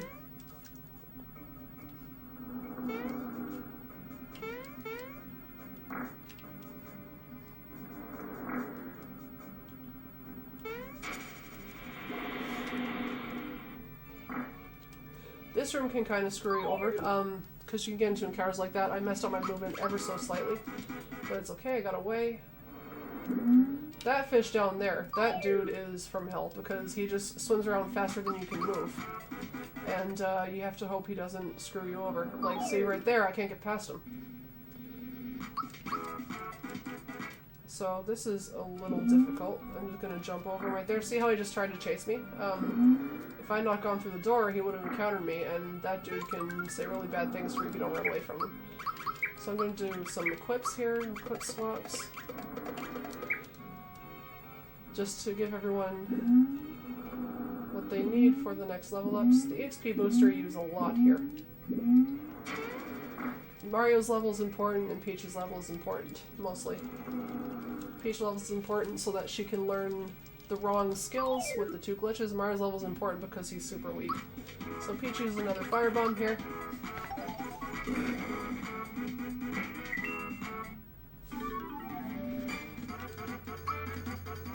As you may notice, underneath my splits I have a freebie counter. I use that to remind myself of which optimal strats I can use later with those freebies.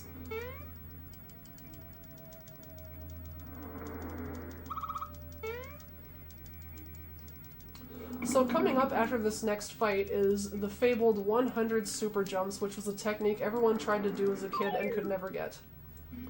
It's actually really common for runners to drop it in marathon runs, so if I drop it here, like, that's pretty common. You're chaining 87 3-frame window techniques in a row, and you can't drop even one of them, otherwise you have to start all over again. So you'll see what I mean in a second. It's one of the most important techniques in the game to use on 9 different bosses, 8 if your RNG freebie luck is good. Okay, so I'm going to do one more equip swap, and then it's time for the super jumps. Mario gets the amulet, so he's strong for the super jumps. And here's Johnny.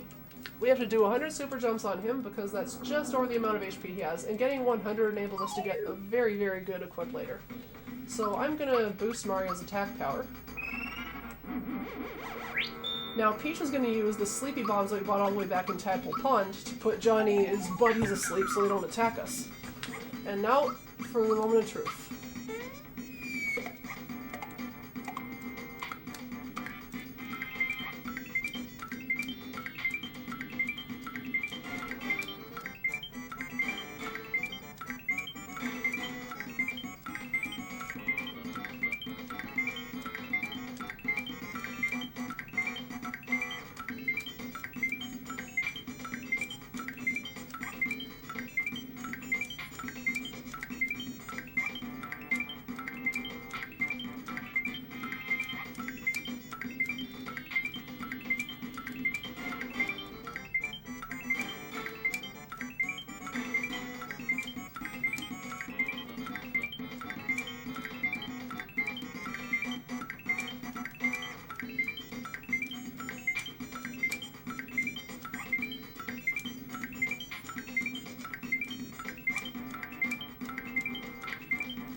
There we go, that was 100 super jumps.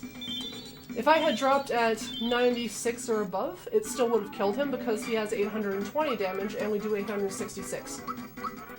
Now, the reason you need to do 100 is because you are rewarded later for having gotten 100 somewhere in the run before, by a dog later on in the game who gives you what's called the Super Suit, which is the most overpowered equip in the game, yes, even more powerful than the Lazy Shell. It is incredibly strong. It boosts all your stats by 50, I think. And it's required to make a lot of the boss fights faster. By comparison, there isn't any percent route that doesn't use the Super Suit, and it is 20 minutes slower. That is how important your damage output is with the Super Suit. And that's why you do 100 super jumps, because it's the only way in the game to get it. So we will pick that item up later, because there's a little gossiper in Monster Town who knows all about our super jump skills. So that is the first boss in the game you super jump. If you don't get 100 on him, you can do 100 later on Belome, or if you miss it on Belome, you can go to Monster Town and do it on Jagger infinitely because he's immune to jumps, but it still counts your super jumps. So, if you're trying to learn this game and you're having trouble with super jumps, then don't worry because you have infinite chances to do it in the speedrun. And you can finish a run if you know how to get 100 jumps. You're fine, you're gonna finish the run. Even if it takes you 20 tries, you're still gonna do it.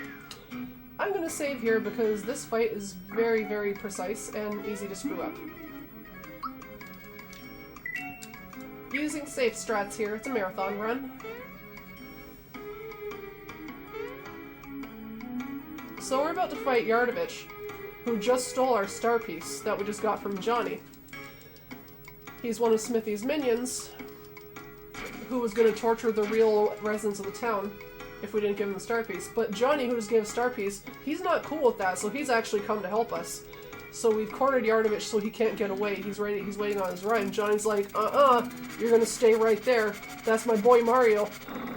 He's like, I don't care that you just stomped my face 100 times. He's my boy. So this is the boss is kind of the gatekeeper for casual playthroughs. He's very, very difficult. But he's also weak to electric, so here's the skill that Peach is not supposed to know. You want to do 243 damage with that. There is no visual cue for that attack, only a slight audio one. And if you mistime it, you do 202. So Gino's going to boost Mario to make him a little stronger. So that's the attack and defense up animation. Yardovich always uses Water Blast on his first turn, so Mario uses the Kira Cola that we got in the sunken ship to heal us up. So Peach can keep using the Thunder attack. In a normal playthrough, Mallow would have that attack, but she learned it from Mallow because of the swap glitch that I did with the sea. So Flamestone on Mario, Gino has to heal him with a mushroom. Then Mario's gonna use a Firebomb.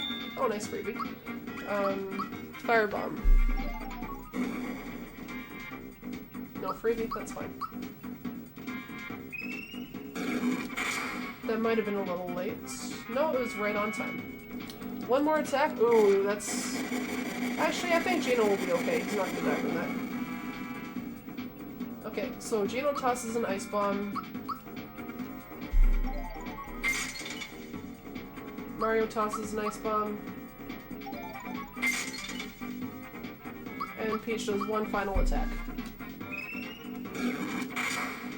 And that should do 243, and he's done.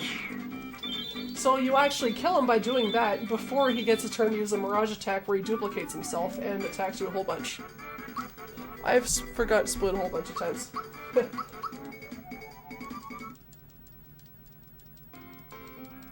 So, I got my star piece back. Mario's happy. And Johnny's left because he's a fish, he can't stay on water that long, but he's an honorable fighter. He, after we beat him fair and square, so he gave us his star piece as a prize, and when someone was trying to take it away with no code of honor, he took great offense to that and came to our aid.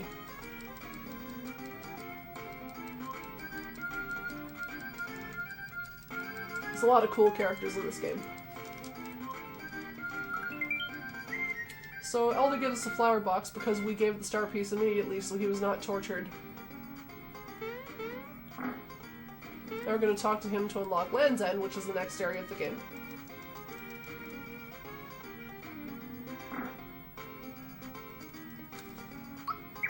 I'm going to buy some more equip upgrades. I'm going to sell some mushrooms, flower box, and froggy drink, and I'm going to equip Trooper Shell, swap their equips, and give him the double punch. Alright, and we're out of here. On to the next area, which is Land's End. Land's End is my favorite area of the game. It's just kind of a silly place.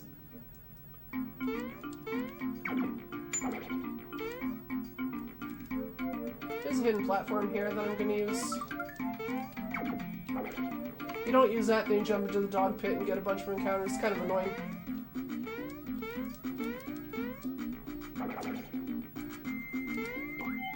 Platforming here is kind of cool. Using the spinny flowers once again, we want to be facing straight up. So I jump on the bottom side of the flowers, and we get across the bridge, and here we're going to spam a bunch of ice bombs and hopefully get some freebies. If we don't, I'll be very sad. So Peach is going to toss an ice.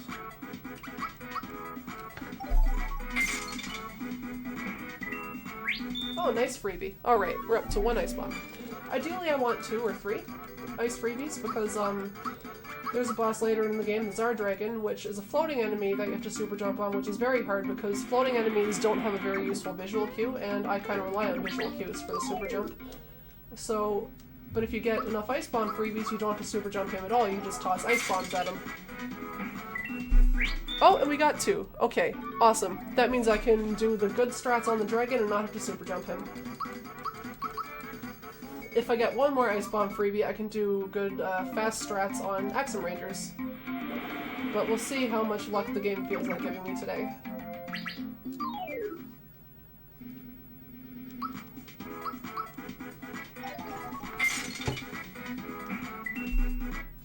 Oh, no freebie for me.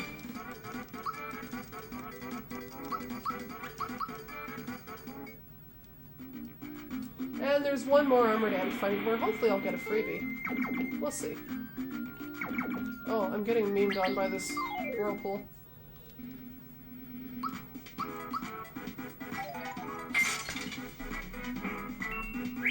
Nice! Ice bomb freebie.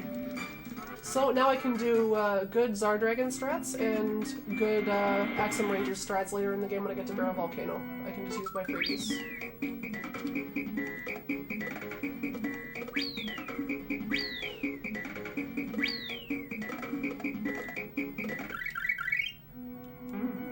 Nice. So that star that I just did, it's a little tight with the movement.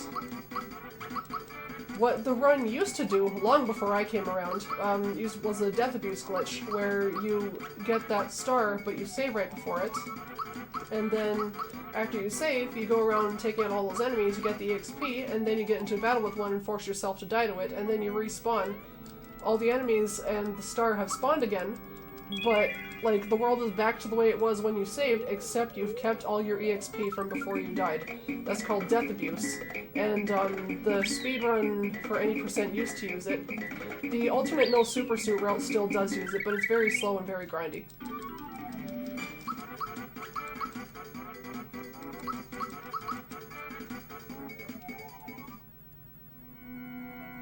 I don't know what I just did there, it looked like I was floating.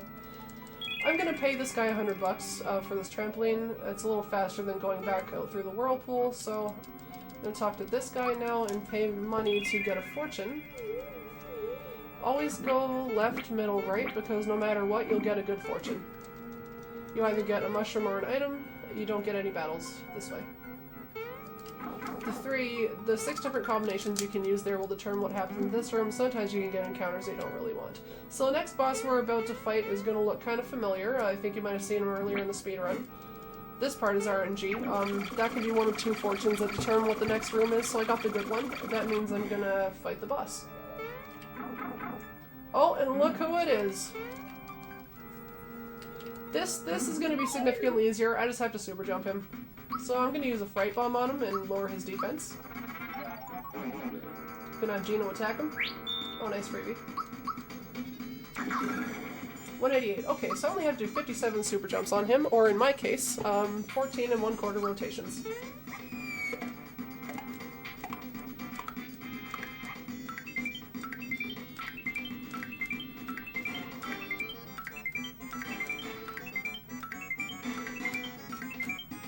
Oh, I dropped it. That's okay. If you drop super jumps on him, it's not really a huge deal. I only got like 17 there, so I need to get another 32 if my math is correct, so I'm going to do another 32 super jumps. So I can just defend and attack Peach Clone. And now I'm going to jump on him.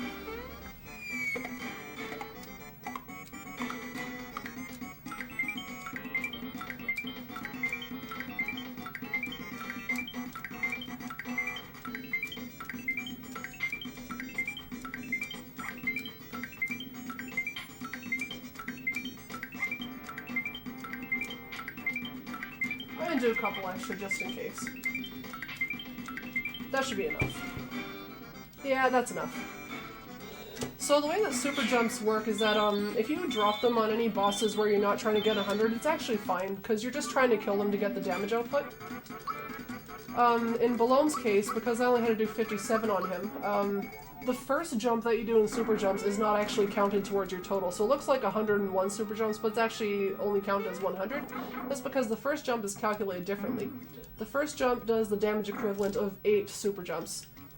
So that's why when I fought below him and I dropped at like 17, I had to do a total of 57, so you'd think I had to do 40 more, but because the first jump of my next set does the amount of 8, I only actually had to do 32 super jumps instead of 40. 8 is like the magic number. When you're trying to recalculate how many more super jumps you have to do, just subtract 8 from however many you had left. Or add 8 to however many you did, doesn't really matter.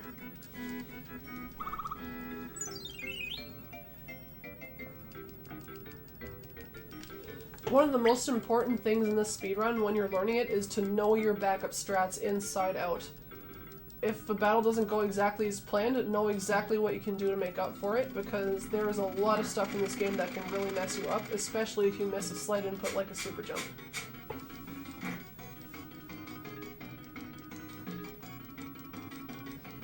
And if you're actually interested in picking up this game, you can find everything you need to know on smrpgspeedruns.com. There's all sorts of amazing resources on there, like Lack Attack's Complete Any % tutorial video that walks through pretty much everything you need to do in the speedrun to be successful. It's really awesome.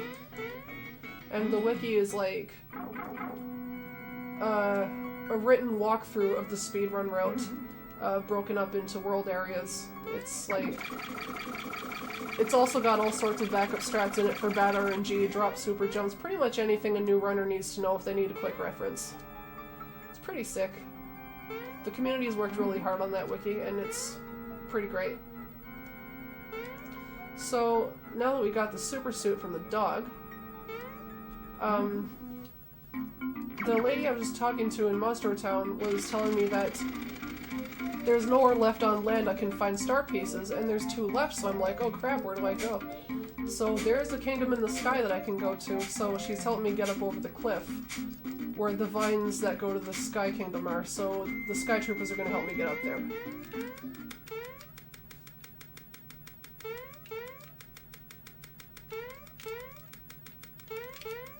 You want to beat this in 12 seconds. 1090, that's alright. So I'm gonna do some more equips here. I'm gonna get Bowser back in the party.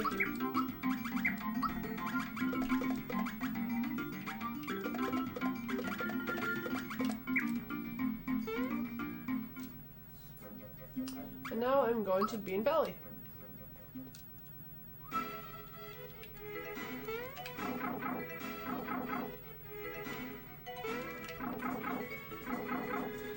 Like in Forest Maze, you want to avoid the bees.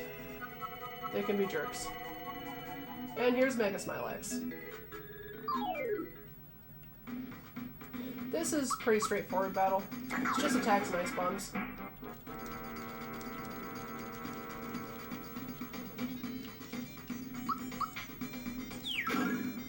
Might have been too early. Yeah, way too early.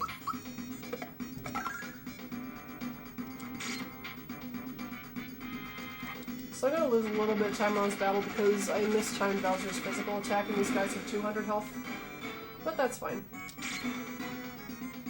I'm gonna attack the back one. Get rid of him. Defend, defend. You want to finish this phase with Geno. So there we go. Moving into phase 3. So I'm gonna have Bowser use another Ice Bomb.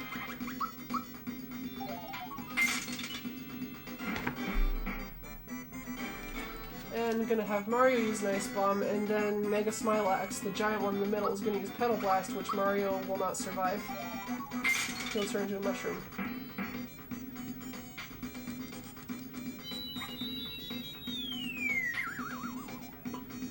Okay, so now here's what's gonna happen. Oh, he did survive it, missed him, nice. So Mario's attacks are faster. So I'm gonna have him attack.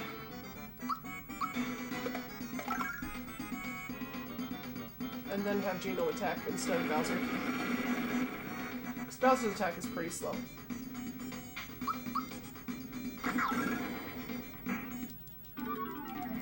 You can kill him with good rolls, but I just wanted to be safe. Oh my goodness, I messed up all my splits again. There we go. And the next split, as you may tell from the name, is Birdo. She does make an appearance in this game.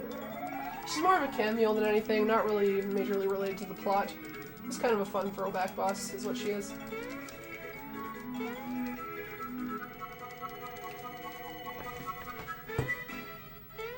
I hate this part of the game. There's a way to do this super fast, but I'm really bad at it, so I'm just gonna play it safe. Oh my goodness. There we go. Gotta wait for this guy to pass. Because I'm playing safe today.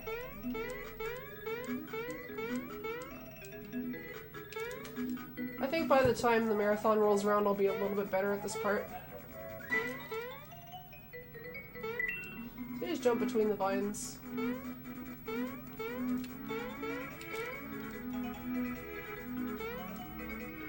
And we're done Bean Valley.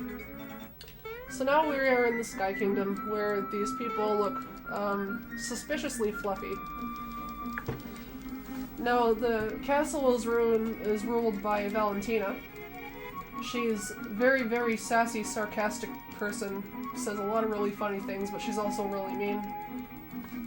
She has infiltrated the castle. I think she was one of the castle attendants and is kind of usurping the power from the king and queen, who are very sick right now, or so she claims.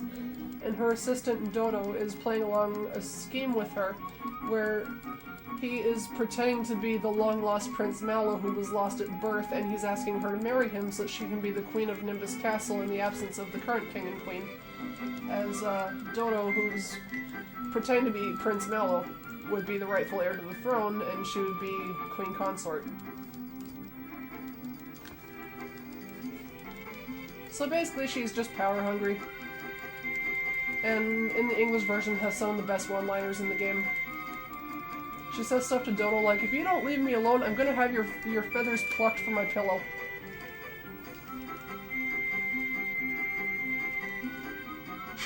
Okay, so here, be careful, not sell the attack scarf. 1, 2, 3, 4. That should be enough, actually. Wait, how do I have so many of those? Interesting. Oh yeah, I don't. I just had one. Oh, I forgot to equip. So Mario gets the attack scarf and the super suit, and Gino gets the safety ring. Peach gets the HP booster. Okay. Oh, I think I forgot to equip the punch glove, so I'll have to do that.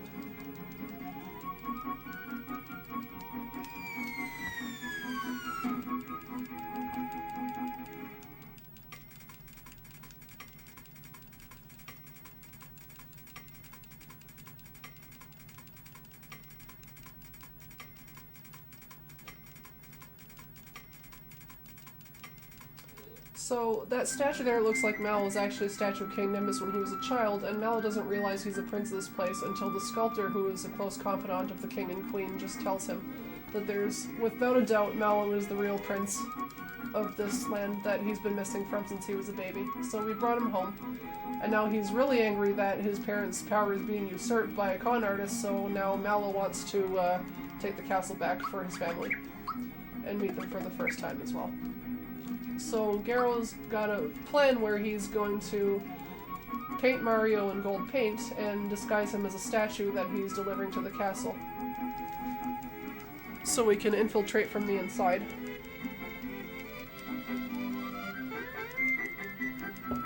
I don't know how he's moving like that, but that looks like a painful position to walk in.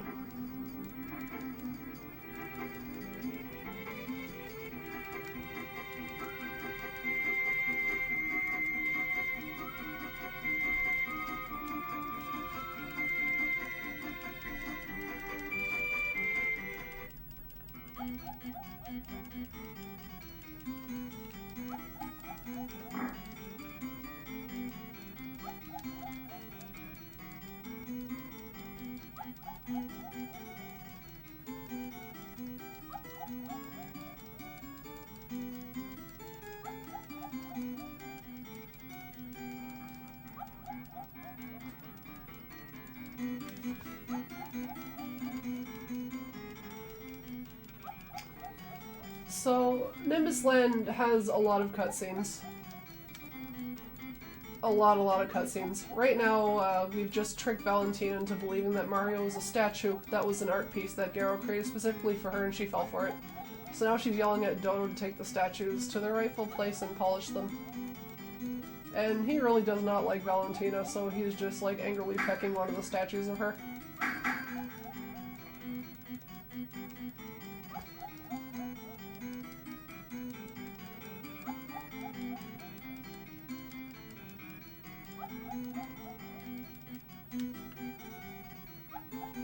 Alright, we're inside. Let's get out of here. Let's run away. Oh my gosh, not so soon. Whoa, that was close. Now we gotta do the best minigame of all time, featuring the best character. Well, in my opinion, second best character.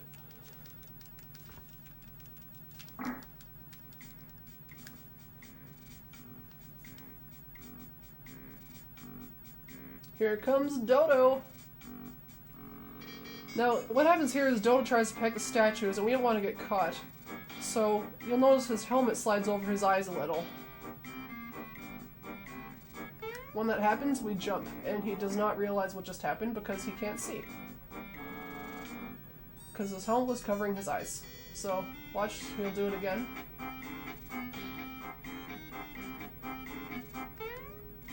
So we can't figure out why he's not actually feeling anything when he pecks at the statue. But he figures, you know, if I don't see anything suspicious, whatever.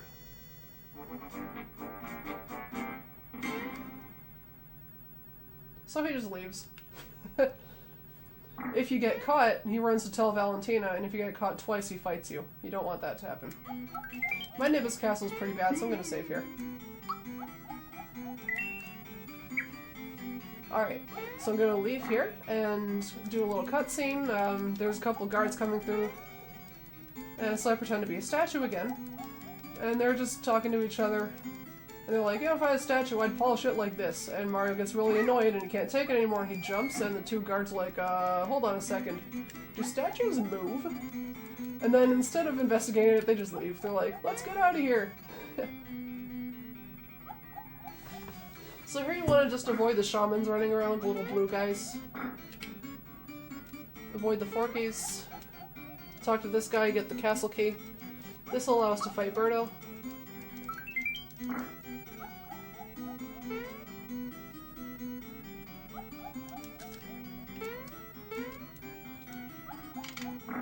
Oh no, I got an encounter. That's okay. Slightly missed Troopa skip, but no big deal. I'll demonstrate Troopa skip the second opportunity I have for it.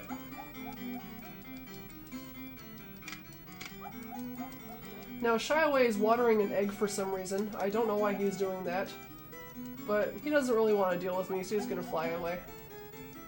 I'm gonna fight Birdo now. So this fight is pretty simple, but if you attack Birdo too many times, she starts shooting very, very, very strong attacks at you. So what you do is you just boost Mario, and have him do all the damage, because once you hit her 4 times when she starts attacking you, so you want to kill her in 3 shots, which Mario can do because he has the most overpowered items in the game right now, and additionally you use a damage item at the end before she can attack you. These attacks are blockable, just like that, but Mario wants to do 3 punches. So there's one. These guys just defense so he can keep doing damage. Oh, nice miss. There's another one.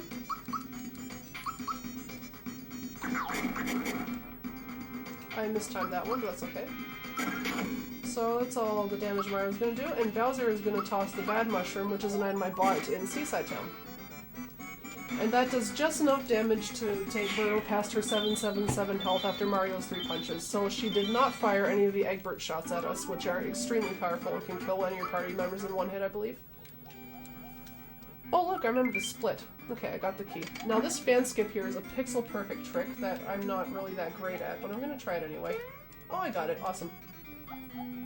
So here's what the Troopa skip's supposed to look like. There, you just walk right past him through the door.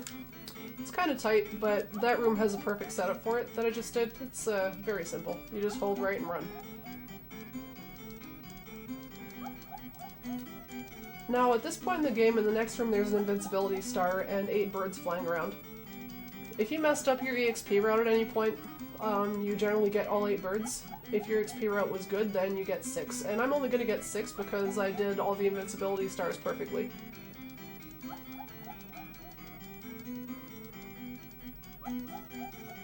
Like I said earlier, your EXP route has to be very, very on point so that Peach can learn another move in Barrel Volcano that she's not supposed to know.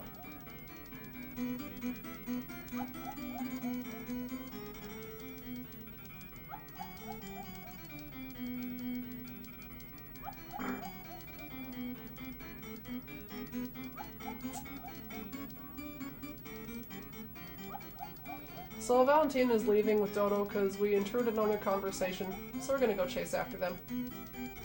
Just to be on the safe side, I am gonna save here because I have seen top runners die to this fight, so I'm gonna do a little safety save.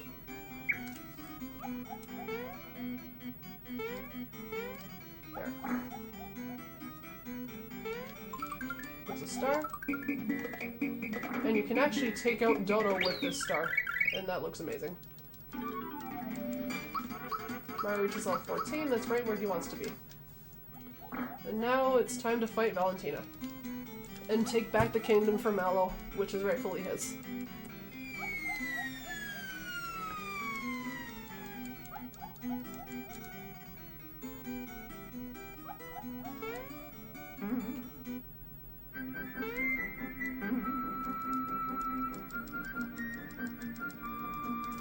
So what's hard about this fight is that the first half of it is a 1v1 with Dodo versus whoever's in the middle of your party, which in our case is Bowser.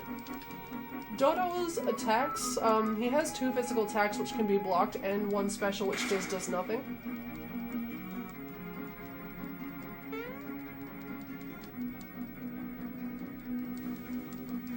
But his physicals are very hard to learn the block timing for, so it's quite imperative that you block his attacks, otherwise, because if he kills your one guy who's fighting him, the game is over. So I'm gonna do my best here.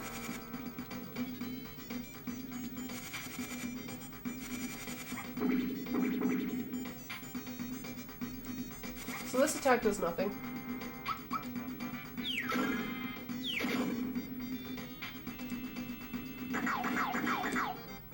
That one you want to block perfectly, does a lot of damage.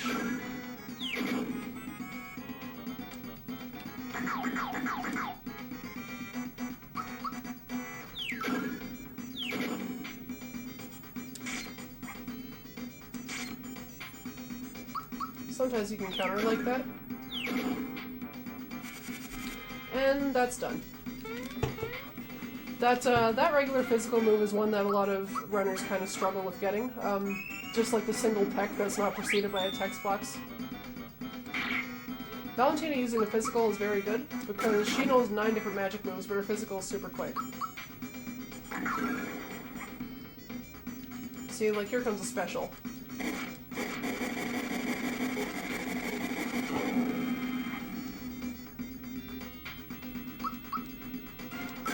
And now Bowser and Dodo come back.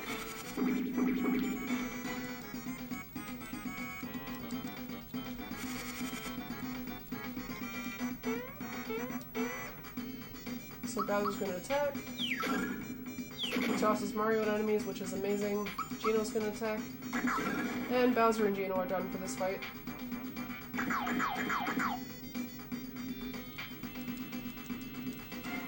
Oh, there comes a diamond cutter. Who's it gonna hit? Ooh, that's bad news. Actually, that's fine. Mario's super strong.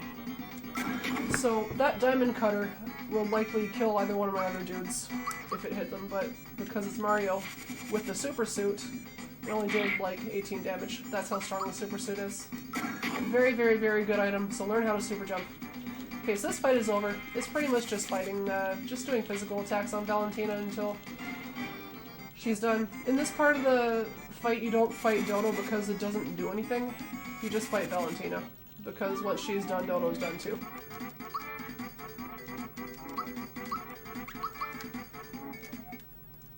Now I'm gonna move on to the Barrel Volcano. And Valentina left without the key to the room that his parents are locked in, so he wants to go after her. But then she just drops it on him. So, Mallow takes the key and he runs inside and frees his parents from captivity and meets them for the first time. It's actually really sweet. This is one of my favorite parts of the game where he gets reunited with his family. Mallow was a very unpopular character in the SMRPG community, but I really like him because when I was a kid I related to him a lot. He was the crybaby that wanted to be strong. Just like me.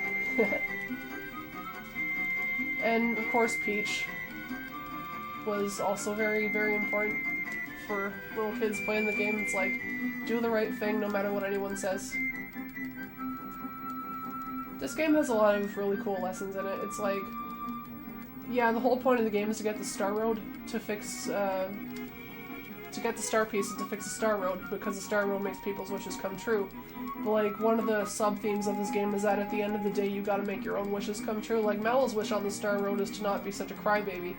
And like, the game follows his story of growing up and becoming stronger and not being a crybaby anymore, which he accomplishes on his own by traveling with Mario and like, well, if you're not speedrunning, by participating in battles and just being a warrior and stuff. So it's pretty cool. I like this game a lot for that reason. It's like, it's simple but not really, really dumbed down. It's got like a lot of takeaways in it you can kind of figure out for yourself as a kid without it like being force-fed to you, kind of thing.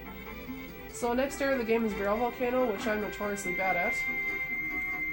But I will do my best for the submission. It's one of my weakest areas of the game, but I have been practicing it quite a bit.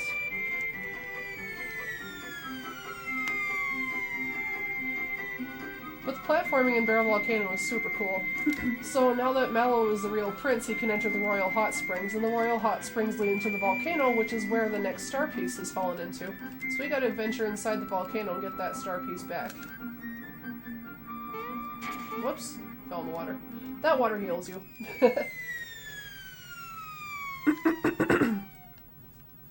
Okay, volcano time. So this place is just a lot of platforming.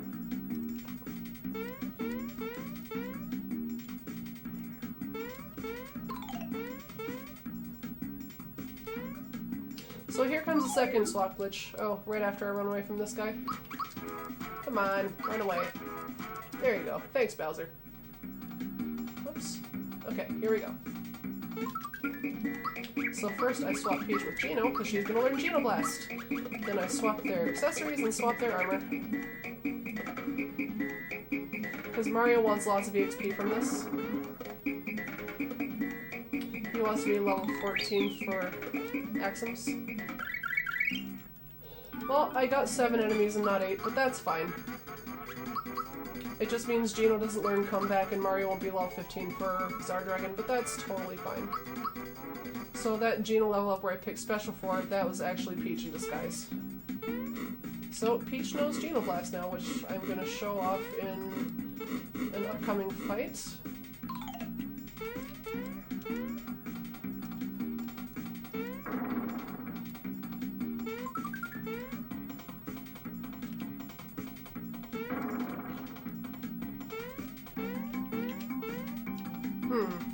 Platforming, please. Okay, so since I swapped the Super Suit onto Peach, she's gonna use Geno Blast, which turns into everyone's favorite glitch in the game, the pink Geno. And she's gonna knock this guy out one hit because we need to be in to proceed into the next room. There we go. So Peach is incredibly strong. So the reason that we teach her all these special skills is because she has the highest magic stat in the game, so using special moves from other players that are very strong allows her to do a lot of damage. So, okay. I'm gonna do some swaps, put the thing back on Mario, swap that back to him. I think we put the EXP booster on Peach here. Yes, and Geno gets the feather. Mario, yep, he's got all the right stuff, and then we swap Geno back for Peach. There we go. Whoa, those guys almost fell on me. That would be bad. This guy you want to avoid. Oh no, I missed it. But that's okay, because we can kill him in like one hit. You can evade that guy if you get the perfect twirl jump there, but I just missed it. But that's fine, because Geno can do this.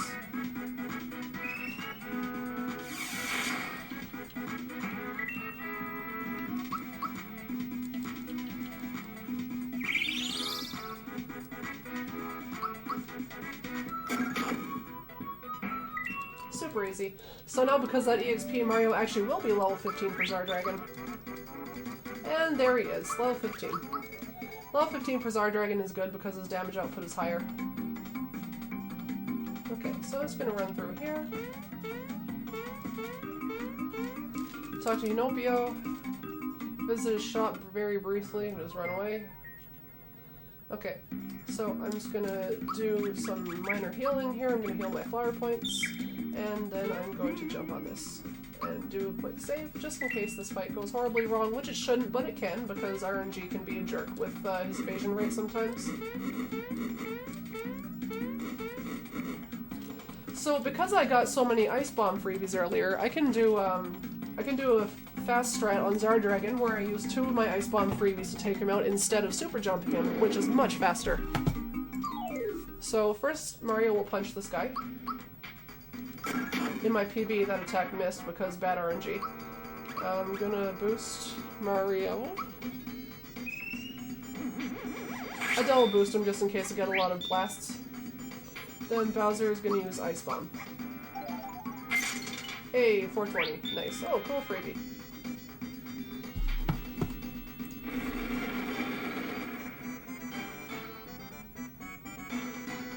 Mario does another punch. Gino defends, and Bowser tosses another Ice Bomb. And he's dead without having to super jump. Oh, nice freebie again.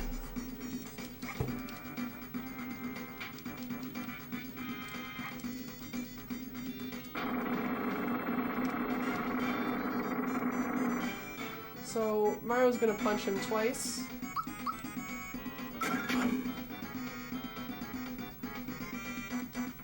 He's gonna try to induce fear on Mario, but because he has a super suit equipped, he's immune to the fear status. And all other statuses.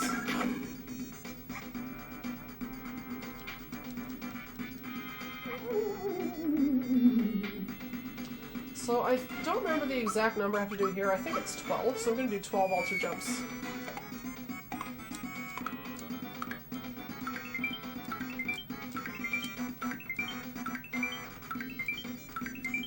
Now that looks like super jumps, but ultra jumps are different. They have a larger damage output per jump, and they also have a smaller frame window, but you only have to do very few of them. Okay, so now I'm going to do a minor equip swap. I'm going to give Bowser the super suit and get rid of his weapon, because like I said earlier, when you use a weapon, you have a random damage range, but when you don't have a weapon, you do static damage. For this next fight, that's very, very important, because the order in which you attack the Axum Rangers can make or break this fight. There are a bunch of different strats you can use on Axum Rangers, and because my freebie luck was so good, I can use the Fire Bomb and Ice Bomb strat together, which is optimal. Unless... In the battle, no matter what, you use the Rock Candy freebie that I got all the way back in Booster's Pass, and if you freebie that, the strat changes, but assuming it doesn't freebie, the strat I'm about to use is the most optimal. But it does involve ultra jumping, which can be a little unlucky. Ultra jumping, because there was only one enemy on the screen, ultra jumping just targeted the one guy, but in this next fight, it's going to target all the Axum Rangers, and they're randomly selected. So if it misses one, you're in for a bad time. And if Bowser attacks Axum Red for too much damage, it can start phase 2 too early, and your party will die early to Breaker Beam, so you don't want that to happen. That's why we have him do static damage and route around him having the super suit to power up his unarmed attack instead of using the weapon. Because Mario's already very strong with the attack scarf that only he can use. Okay, let's go.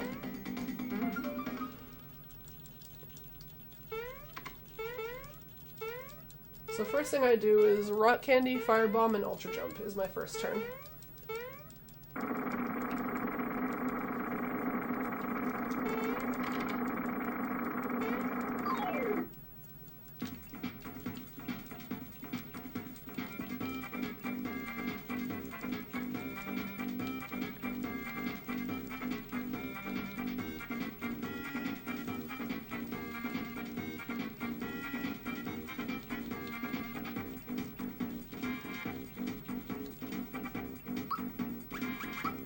Rock Candy. Good Fire Bomb. Oh, never mind, I got the freebie, so that changes everything. Mario gets boosted.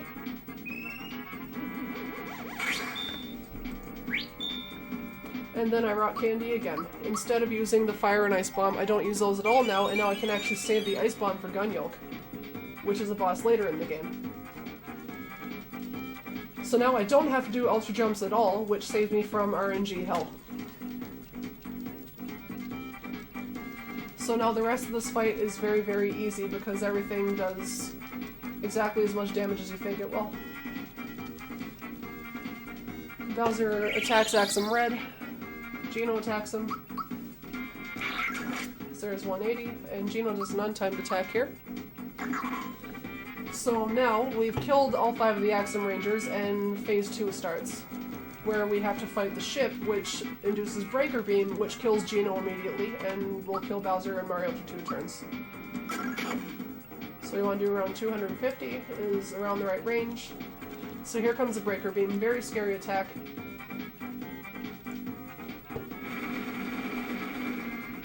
So Geno dies here. Bowser takes a ton of damage, but he's still alive.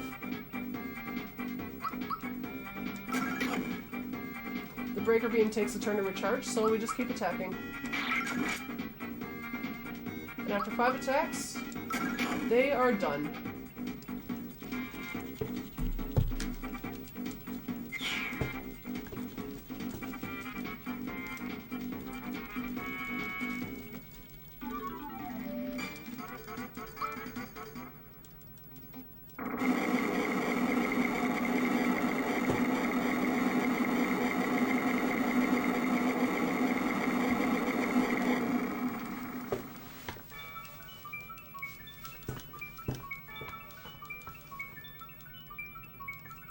So, the star piece we were supposed to get from the Tsar Dragon that the Axum Ranger stole from us is ours again.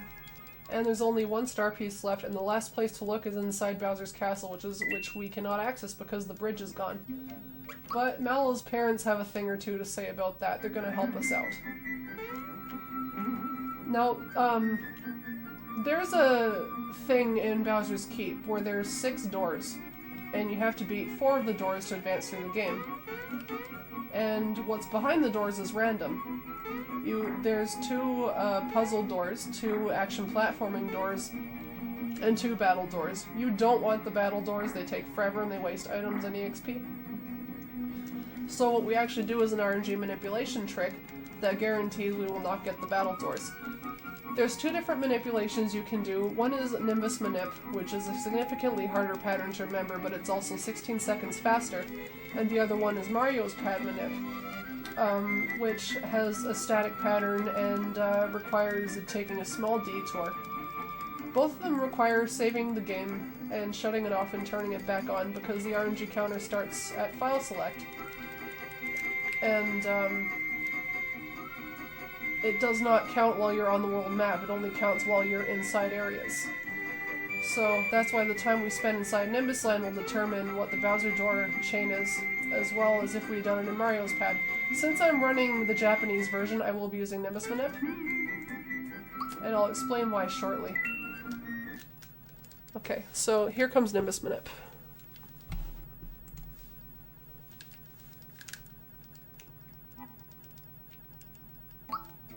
So I'm going to run straight to the left.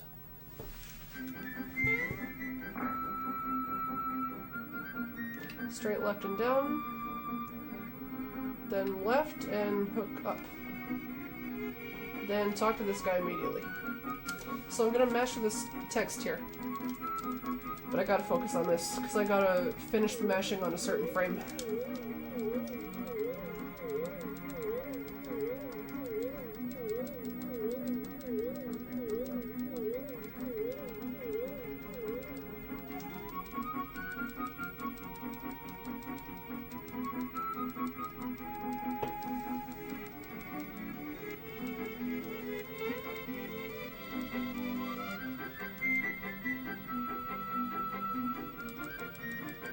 I think that was right. I used an audio cue and a visual cue together to do the Nimbus Manip. So the time when I cleared that final text box is a 7-frame window, and all 7 of the combinations in that window are viable for Bowser's Keep doors. It's a flow chart. You enter one, and whatever's in that room determines which one you do next. If you do Mario's Padmanip, it's just doors 1, 2, 3, and 4. If I was playing English, I would do Mario's Padmanip because the text mashing is based off a certain cue, which is not feasible in the English version because the slower text. It's very different, and I don't actually know it. So if I was running this game in English, I would do Mario's Padmanip and eat the 16-second time loss. So the RNG counter for the Bowser doors is no longer running. The doors are set.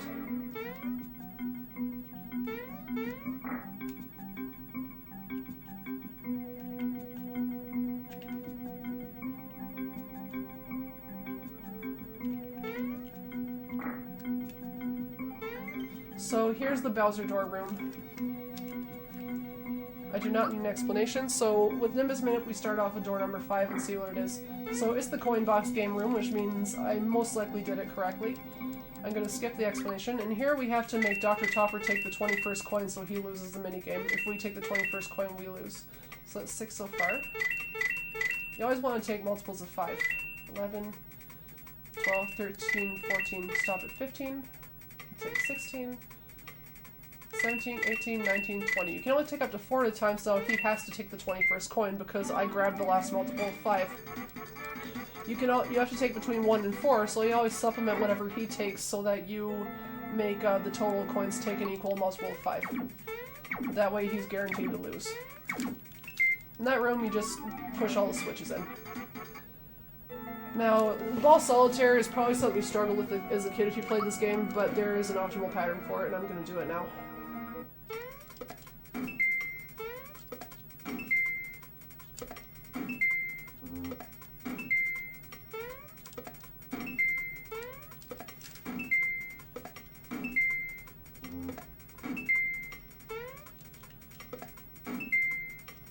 Whoops.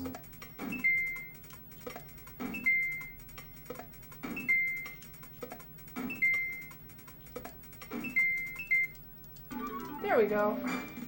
So our first treasure is a rock candy.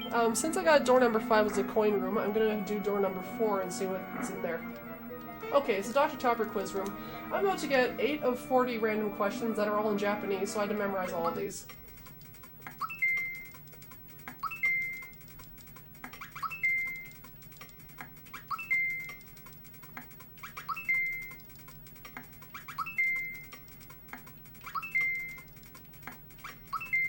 There we go. There's actually a couple applications you can use. One is on web and one is on Android to practice the Dr. Topper questions and memorize them. That's how I learned them. Okay, 8, 10, 12, 13. You gotta count the number of barrels in the stack and just give him the right number. He gives you a couple choices.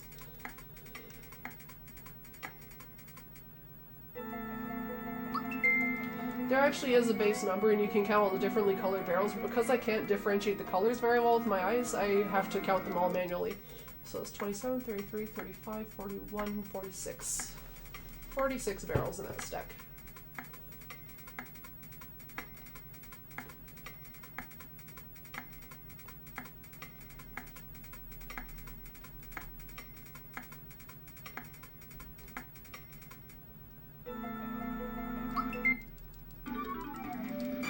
Alright. And the third one is a marathon minigame. There's 4 messages these guys can get. They're distributed randomly, so I just have to put them in the right order, depending on what they say. So this guy is second. This guy is first. He's third. 2, 1, 3. Okay, so you're 1, you're 2, you're 3, and by process of elimination, you're 4. That's just memorization. It's just checking the characters and their messages. So second one's also rock candy. Because that was quiz room, I'm going to go into door number 6 and see what's in there. Okay, and I got the action platforming room. So I'm going to take these treasures. I got an ice bomb and a freight bomb and a rock candy. Oh no, I fell in the lava. That's okay. I jumped a little too early there, but that's alright. This Bowser door is super fast. But this room is super hard. I mess this room up a lot. I'm gonna try not to right now. Whoa, he almost sniped me there. I'm not going to do donkey skip because I'm not very good at it. I'm going to take the 3-second time loss. Get the super slap from there, so the last one I go into is door number 1. The boring room. Oh, wow, that's just great. Okay. I think I'll wait for the platform to come to me. I don't lose any time either way.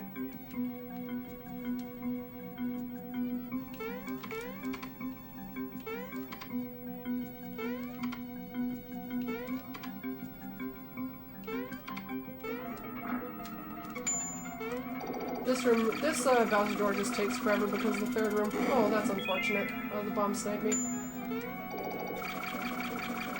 I don't know where he is, so I'm gonna try to go around him. Ooh, smart thinking. I'm gonna get this rock candy. The rock candy is the one that does 200 or 300 stack damage. Whoops! That treasure box knocked me down. Okay, here's a slow room. So you have to wait for these platforms to rotate around each other as you go through this room.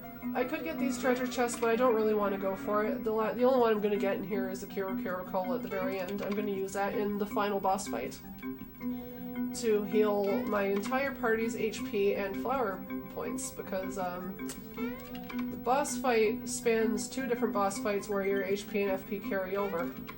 So, you gotta be in good shape. Oh no, that's unfortunate. I mistimed my jump a little bit there. This room's kind of hard. I couldn't see where Mario's shadow was.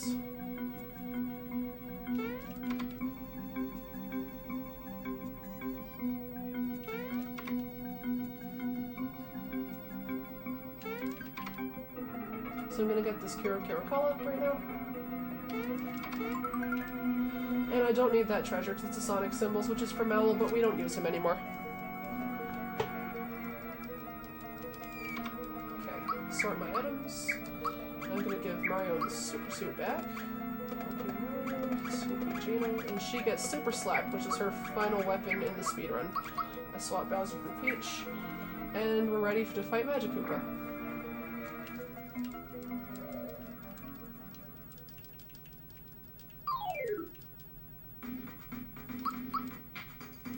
Magic Koopa is just attacks and a Fright Bomb. That's all it is. You have to perfectly time all of your attacks. So I'm going to reduce his attack power and defense, and hit him with a couple more physical moves.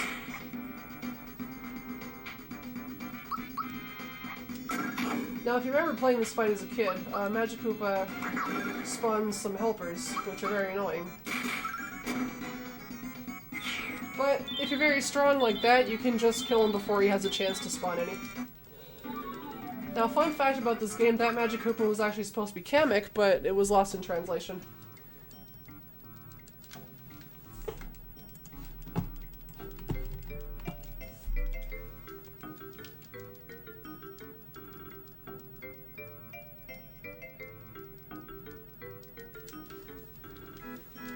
So next 2 fights coming up are Boomer and Exor. They're fairly simple. Boomer you just kill with super jumps, and Exor, oh, you will see what's going to happen with Exor.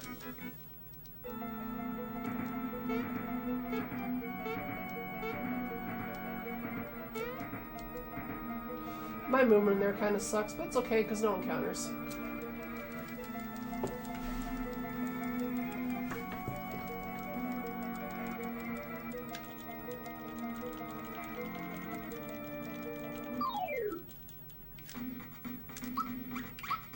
So first we do a jump on him, does about 250 damage, and then Gino's going to boost Mario.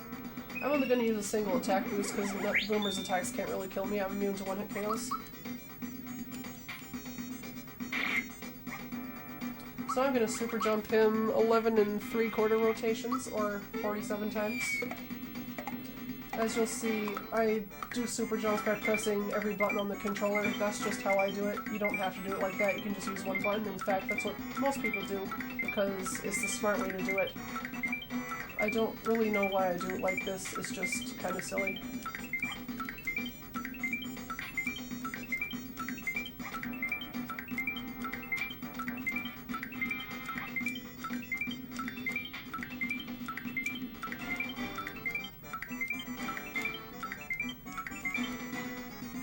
Oops, I missed. I miscounted there.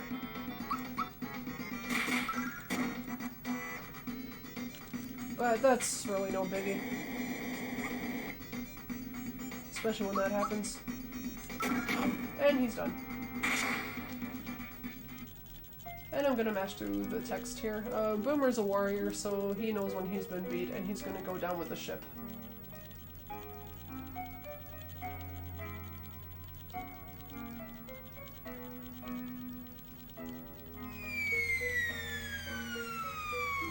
His head looks kind of like a whistle.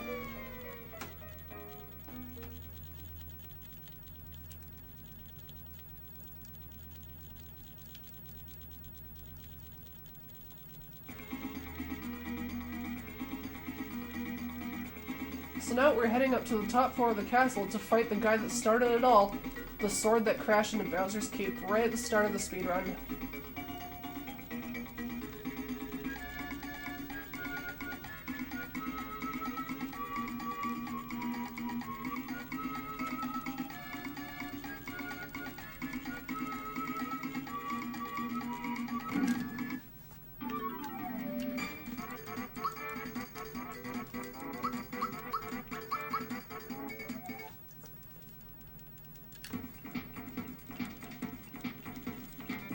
Okay, so Mario does a single jump attack here on the left eye.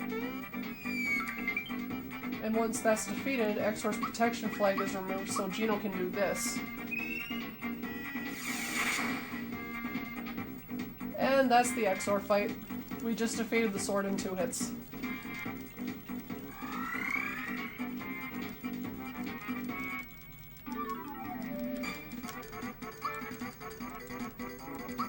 Bowser gets HP now because the quickest one to select in the menu, because we don't use Bowser anymore in the game after Barrel Volcano. The rest of the end game is Peach and Geno.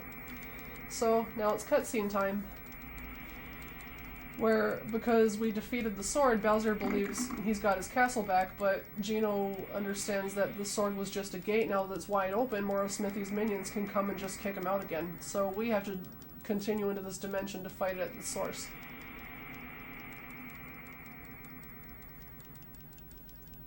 So we've entered another dimension now, which is no longer Mario's world. This is Smithy's world now. This is where all of his monsters are coming from. And we're gonna send him back home.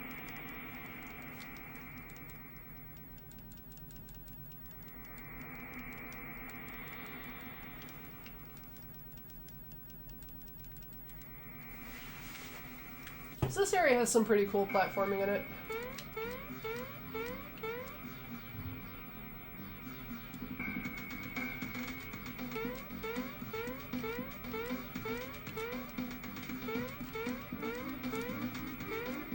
Whoops. Almost got encountered there, but that's okay. Avoid those. Gonna do this menu here. Now that we don't swap anymore, menus got a whole lot easier. I'm gonna do a quick save because the next boss can end your run if you have really bad luck. So, save here, and then we'll go and fight him.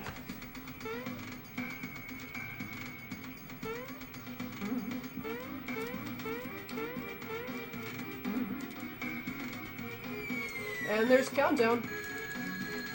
So we're gonna do the pink Geno glitch again a couple times in this fight.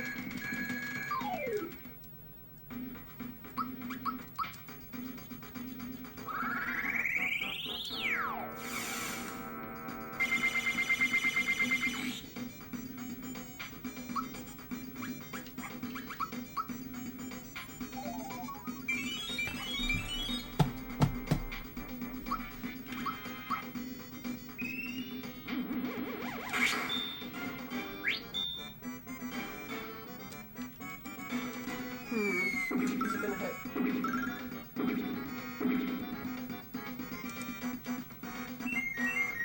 Okay, that's fine. As long as nobody died, this fight can continue. Geno's immune to elementals because he has a safety ring equipped, so he does not take damage from that move. And Peach should not turn to a Scarecrow because she has a super suit on, which makes her immune to all status effects.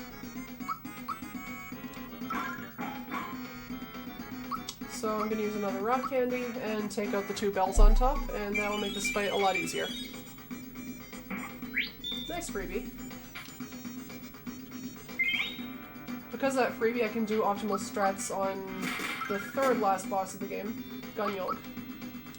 I have 3 ice bombs and 2 rock candies available for him, which is the best possible luck you can get.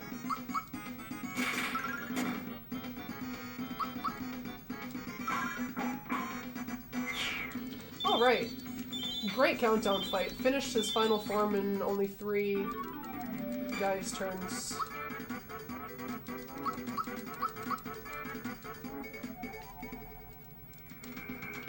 So I'm going to swap the super suit back onto Mario so he can do some more super jumps in a little bit. But first we got some platforming to do. Whoops. That's not how you platform. Let's do it like this.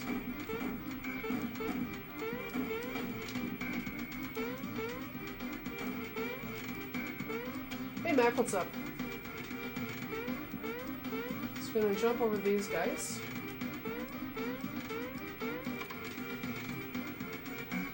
And jump over those. Whoa, get out of my way. I'm gonna try to skip this. It's a little hard to do. Okay, I got it. Oh, almost got the skip. Uh-oh, I better run from this. Oh no! So getting this encounter is a bit of a time loss.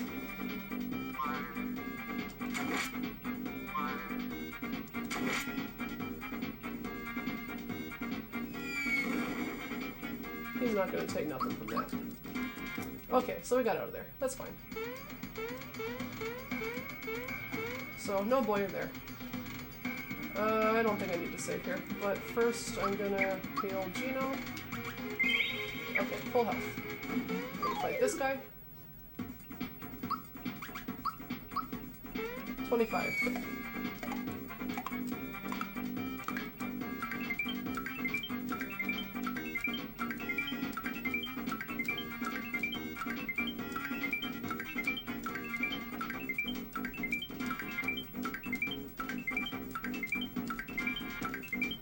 Okay, it's 25 super jumps, and then we do the electric attack. That might have been a little too late. Nope, right on time. Okay, so Yardovich clone is dead.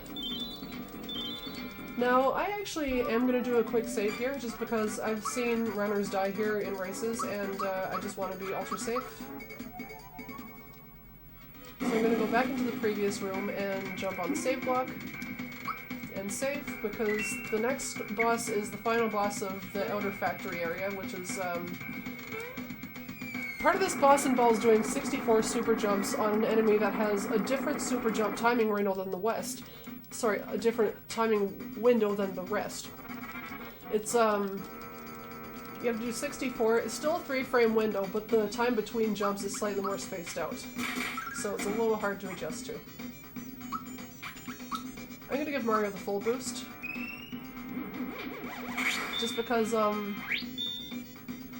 next phase of this fight does have an attack that can one-shot him if you don't give him a defense boost, so even though it's slower, I'm just gonna boost him to be safe.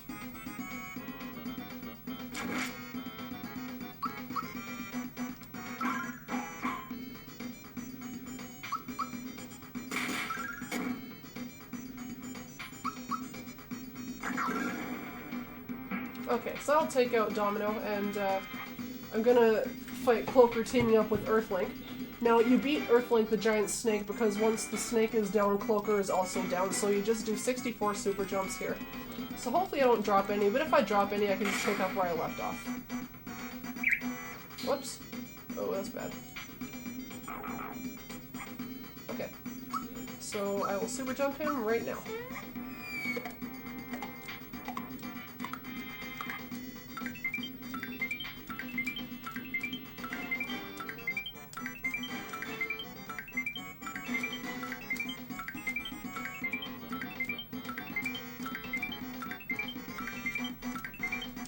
Oh, damn it, I dropped it.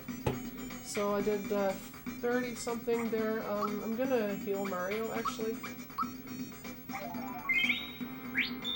Okay, so I did 24. So now I need to do another 8 rotations.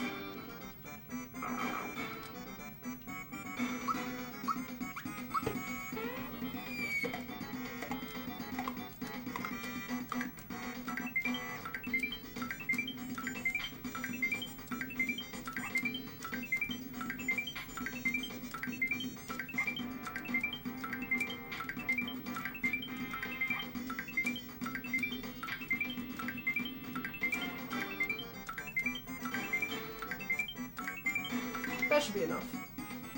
Yep. I did exactly enough super jumps to kill him. Normally I don't drop jumps there, but it happens once in a while. It's a very tough trick to do. So I'm gonna put the super suit back on Peach because she has to use Genoblast a little more. And now we are in the inner factory, which is the final area of the game. There's about 5 more fights before we fight the final boss, but most of these fights are pretty quick. Like, this one I'm about to do is just 1 hit. So, Genoblast.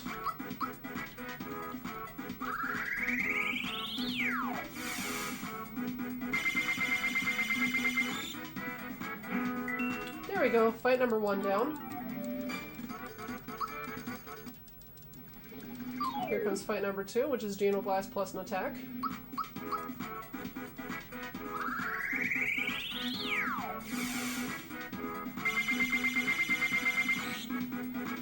Okay.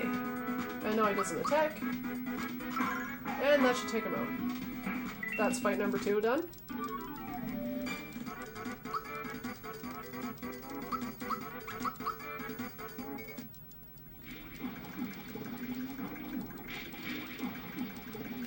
Okay, little cutscene time here. Mallow finds a switch, and Mallow, being Mallow, decides it's a great idea to just step on it and see what it does. Ah, it does nothing. Hey Mario, what's wrong with your face? Ha, you're not fooling me. Oh dear. Oh, silly Mallow. He's like, okay, I guess I was wrong. And now Toad, who apparently didn't forget his bazooka at home this time, has got all the way through the factory to find us and solve some cool stuff. Since this is a marathon run, I'm going to be safe and buy some healing items here, even though normally you're just supposed to exit out of the menu right away and continue on as normal. So, I'm going to buy some nifty items. I'm going to buy a bunch of these. Oh, whoops, I bought too many. That's fine, I'll toss a super mushroom.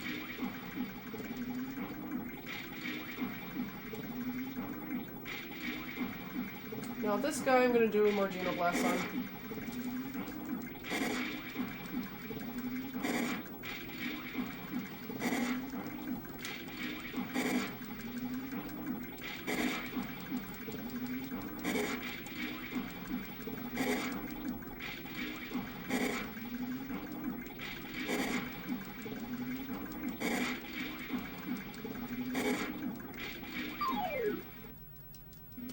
Okay, Genoblast ad infinitum.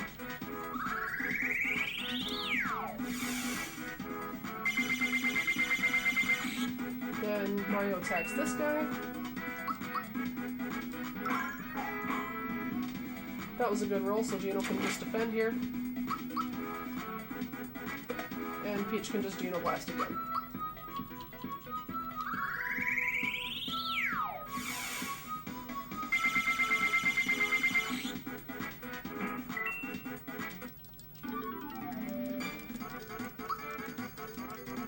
And Peach levels up. This is the only level where we give her HP, so she's a little more survivable at the Smithy fight.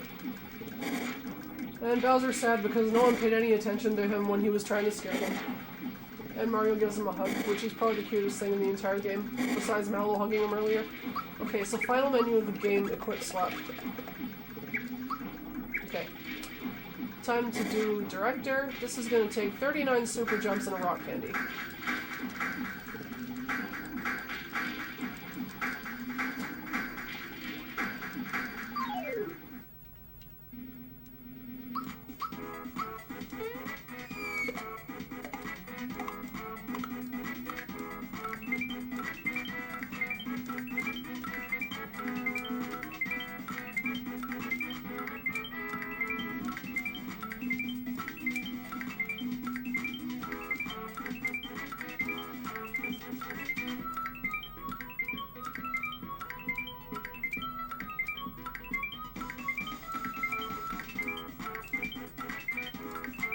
There we go.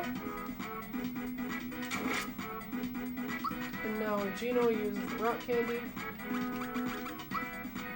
How many do I have, actually? Oh, I've only got 4. Interesting. I could have sworn I had more than that. Okay, well. Oh, wait, no, 4 is fine. I'm supposed to have 2 for gun yolk. I miscounted. Alright, awesome. Bowser levels up. He gets HP. Mel levels up. He gets HP because we're not using them anymore. Okay, so next fight is Gunyok. This fight's pretty easy. It's pretty scary if you're doing a casual playthrough, but it's very, very easy in the speedrun, and I'll show you why that is. Watch this.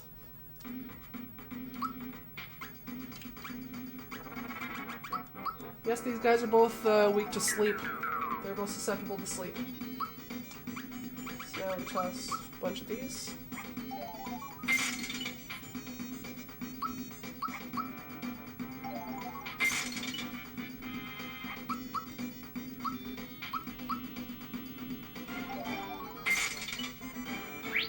Nice.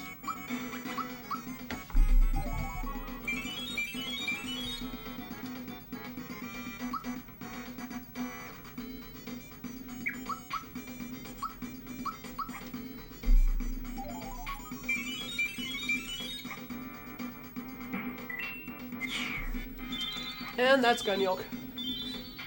Because I had very good freebie luck. If my freebie luck wasn't so good, I would have had to use Shocker and Jump. But also, I wouldn't have gotten attacked by him at all. Oh, I messed up my split again.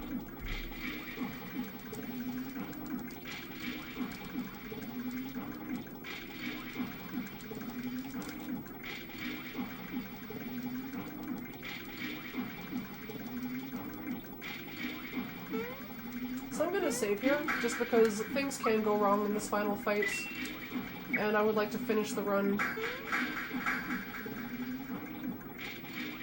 Okay, here we go, final boss of the game. We're about to kick Smithy back into his own world, take his star piece, repair the Star Road, and make everyone's wishes come true again. And we've gotta rely on Mario, Peach, and Gino are gonna save the world.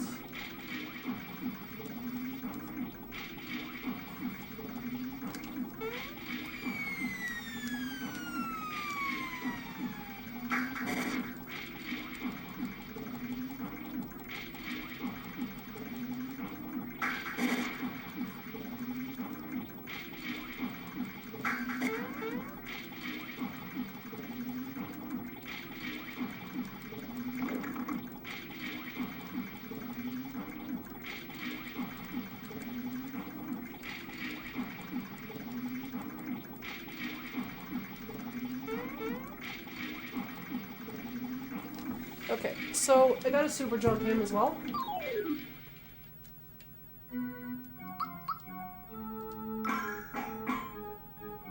$216. Okay, so I gotta do 71, I think.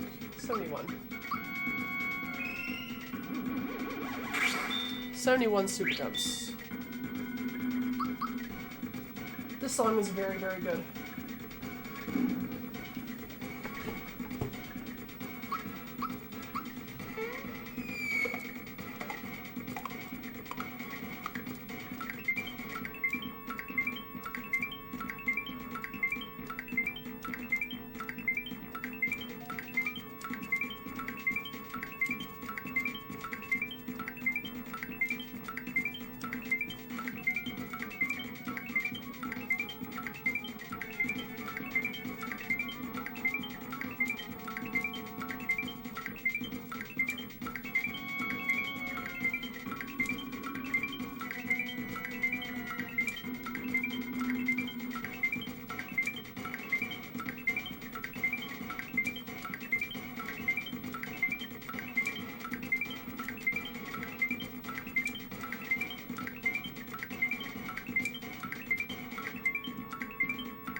Okay, that was 71.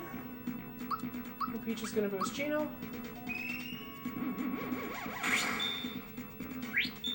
And she's gonna use our final rock candy to take him out. Now the reason you do the fight in that order instead of just super jumping him to death is because you want to start the second phase's fight on Mario's turn, because Smithy starts off the next fight in just his basic form. And in that form, he has very low defense, so you can get 3 attacks on him before he changes his form after the first turn is done. If you don't do that, if you end it too early, then you don't get as many attacks in before he changes his form and he switches to tank head straight away. You'll see what I mean by tank head when I get to the next part of the fight. So, if you drop jumps on Smithy, you can actually make up for it by just having Peach heal the team and just pick up where you left off and then just continue as normal with Rock Candy.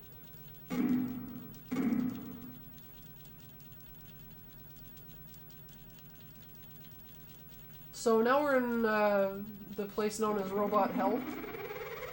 If you've watched Futurama, you've probably seen this place before.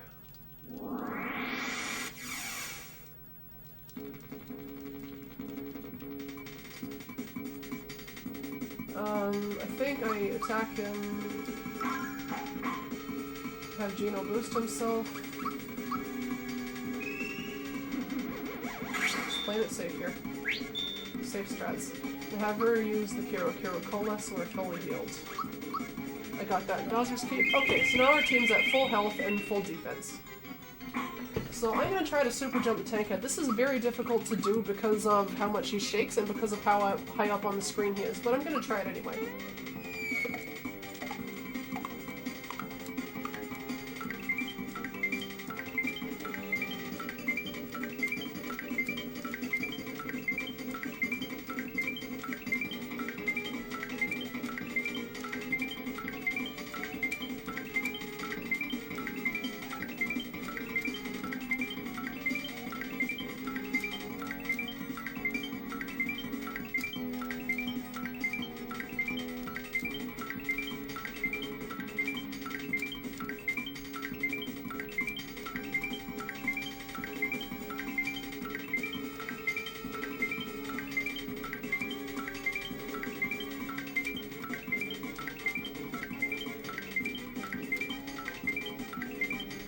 Oh, that wasn't quite enough. That was about 2/3 of the way, so he's about 2,500 HP now. I'm gonna attack him. Oh, that's not very much. Okay, Mara's immune to that attack, so that's fine. Luckily Peach can shocker him for more damage.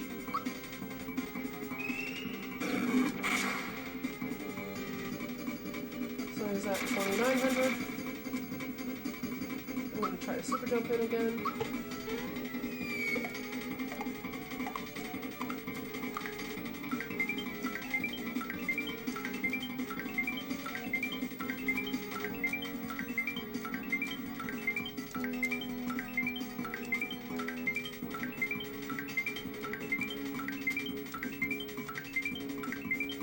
That was not very good. He's at 3,800 now, I would say. What have I got? 3,800. 4,000.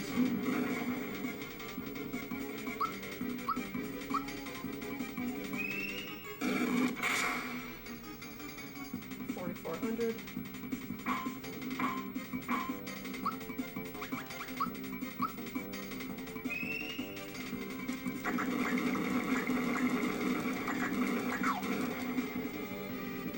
5,000.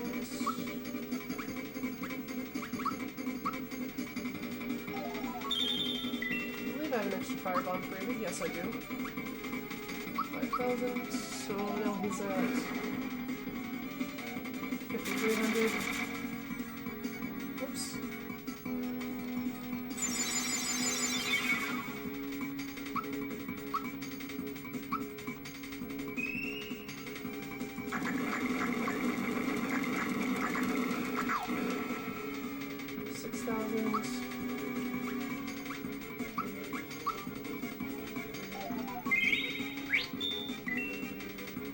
How's our FP looking for the team? Pretty good.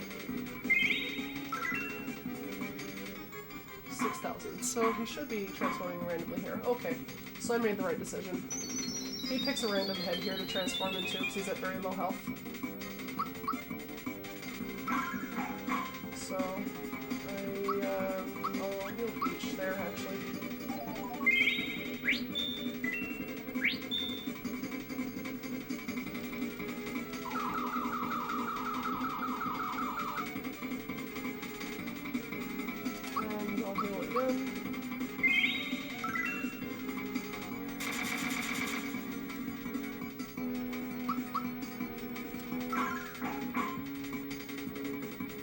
He's almost dead.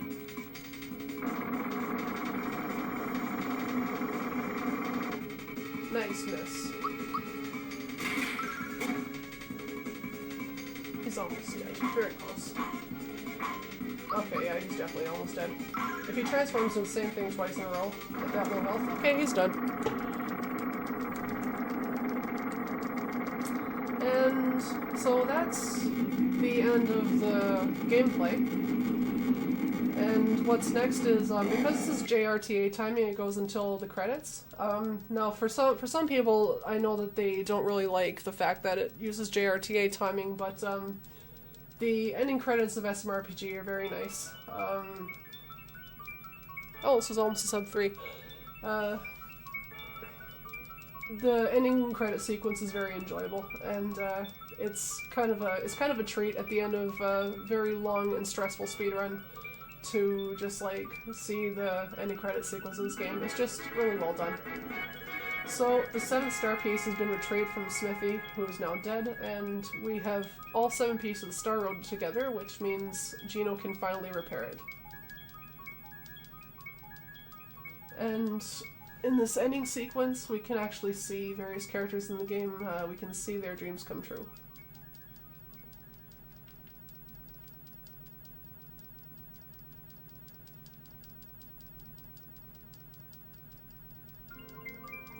So now, in order to repair the Star Road, Gino has to leave his human form.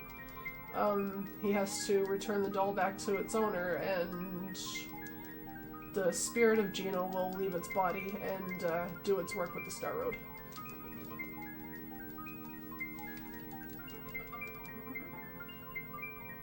I love this game so much. It's actually my favorite game of all time, that's why I speedrun it. So now all of Gino's friends are seeing him off, now that he has to kind of return to his own home.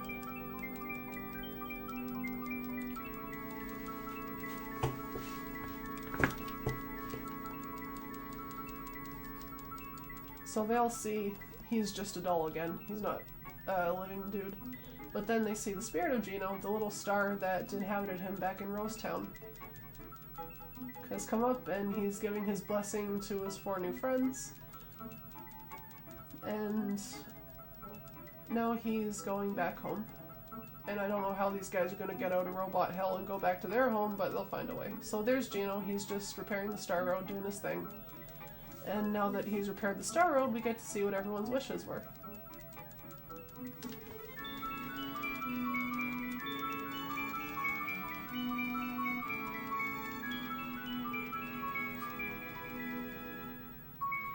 So now that Gino's been restored to his full power thanks to the Star Road being repaired, he's able to disintegrate Exor and close the gate to Smithy's world forever. Now that the Warlord is dead, he's not going to be building any more ships. So Exor is gone and Bowser can return to his castle. His bridge is still gone, but he can just borrow the bus from Mallow's parents again now that they're freed.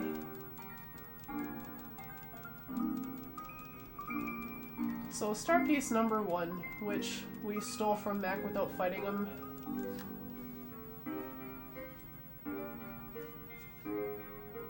Mal is reunited with his family, and he's the Prince of Nimbusland. And he's getting his, what's that, a coronation ceremony, I guess? He's got the little crown on his head, it's so cute. Star number 2, which we took from Boyer in the Forest Maze, if you remember that.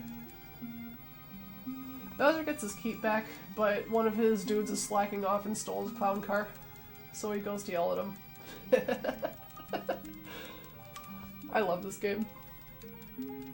Star piece number 3, which we got in the mines after we beat Punchinello.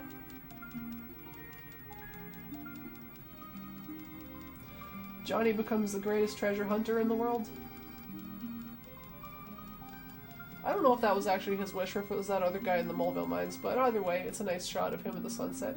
Star piece number 4, the free one we got on Star Hill. Krako and Yoshi are friends. He's moved to Yoster Isle. We actually skipped that part of the game in the speedrun, but we do it at 100% on most of the stuff. And he's buddies with Boshi, of course. The two biggest jerks in the game become best buddies. Star piece number 5, which Johnny helped us retrieve from Yardovich. That was quite the ordeal.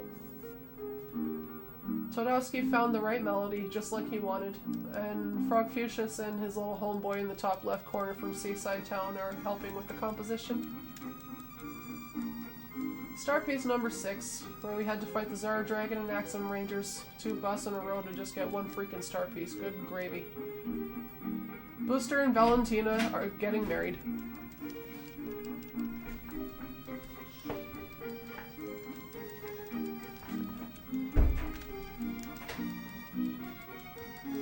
And the final star piece that we just retrieved from Smithy in Robot Hill. I don't actually know what this is about. I guess Mario and Peach are just living happily in the Mushroom Kingdom with Yoshi and the Toads and the Chancellor, and they're thanking us. Yay! So that's a cutscene for everyone's wishes. Now comes the actual credits, where someone who's been missing this entire game ends up actually leading the parade. Oh, who's that? It's Luigi. What's up, Luigi? I don't have to mash a button anymore. I don't know why I haven't for the past 5 minutes or so. So he's leading a parade of Toads, playing in their band, followed by the float mushroom dudes, piranha plants with Todowski playing a melody with 3 of them. That's actually kind of cute. I never noticed that before. Then along comes Mallow and his family on the bus with his cymbals, and Frogfucius and his little homeboys and Lakitu on the back.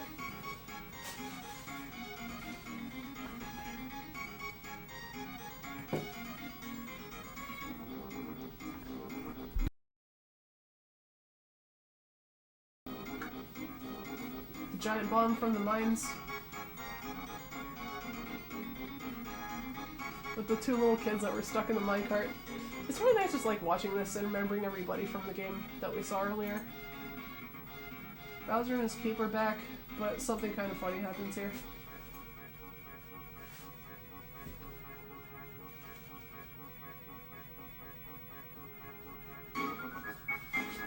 Croco loots his castle, then Bowser gets mad. He chases off after him.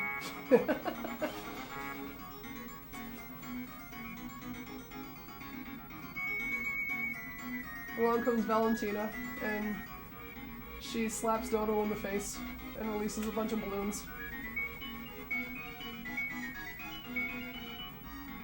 She hits him with her fan, and he's just like, what the crap was that for? That wasn't very nice. And then along comes her new husband, Booster, riding the Booster Express. And he sees a beetle, and he's like, oh look, a beetle. He runs after it. Gets distracted, runs off. Typical Booster. Now, then the Sniffets steal the loot that Croco stole from Bowser, so now they're pissed. Booster stole the clown car, and Bowser's really pissed. They're getting chased by a flock of beetles. Oh, this game.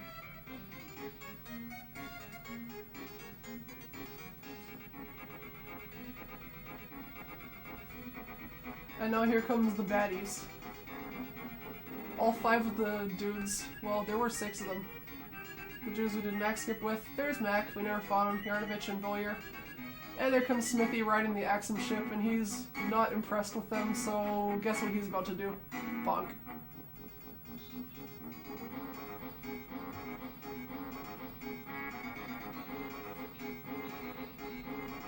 And he runs off.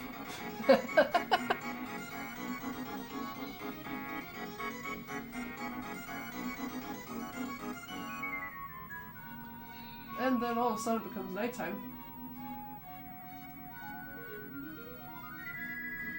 And we have all the pretty floats now. Johnny and his homeboys. But he's got bandana reds this time instead of bandana blues.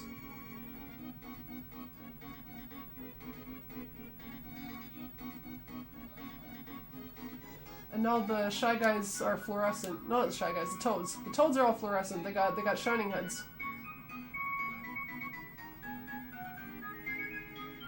Mushroom float.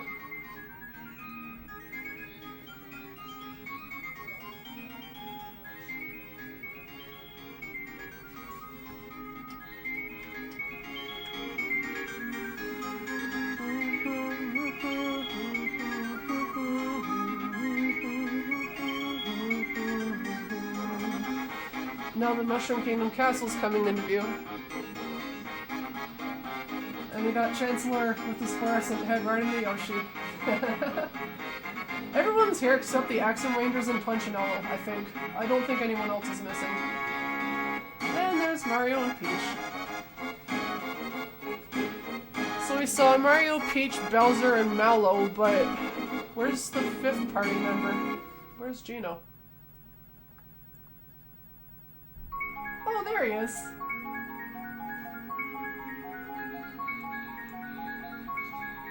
Oh wait, no, he's the one that lit up all the floats. We saw him earlier. So now he's flying up, returning home. His work is done.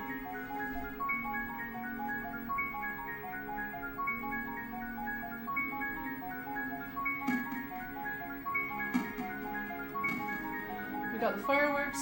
If you buy the fireworks from the guy in Monster Town, no, not Monster Town, Moleville, it determines what firework you get, but I didn't buy any from him, so we just get the default one, which is the mushroom. If you buy a lot from him, you get a star. We'll see that in a sec.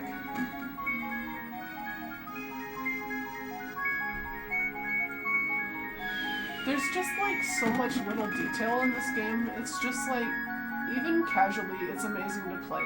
And even in the speedrun, like, there's just so much stuff that stands out. It's really awesome. And there's our boy Gino, flying up, going home.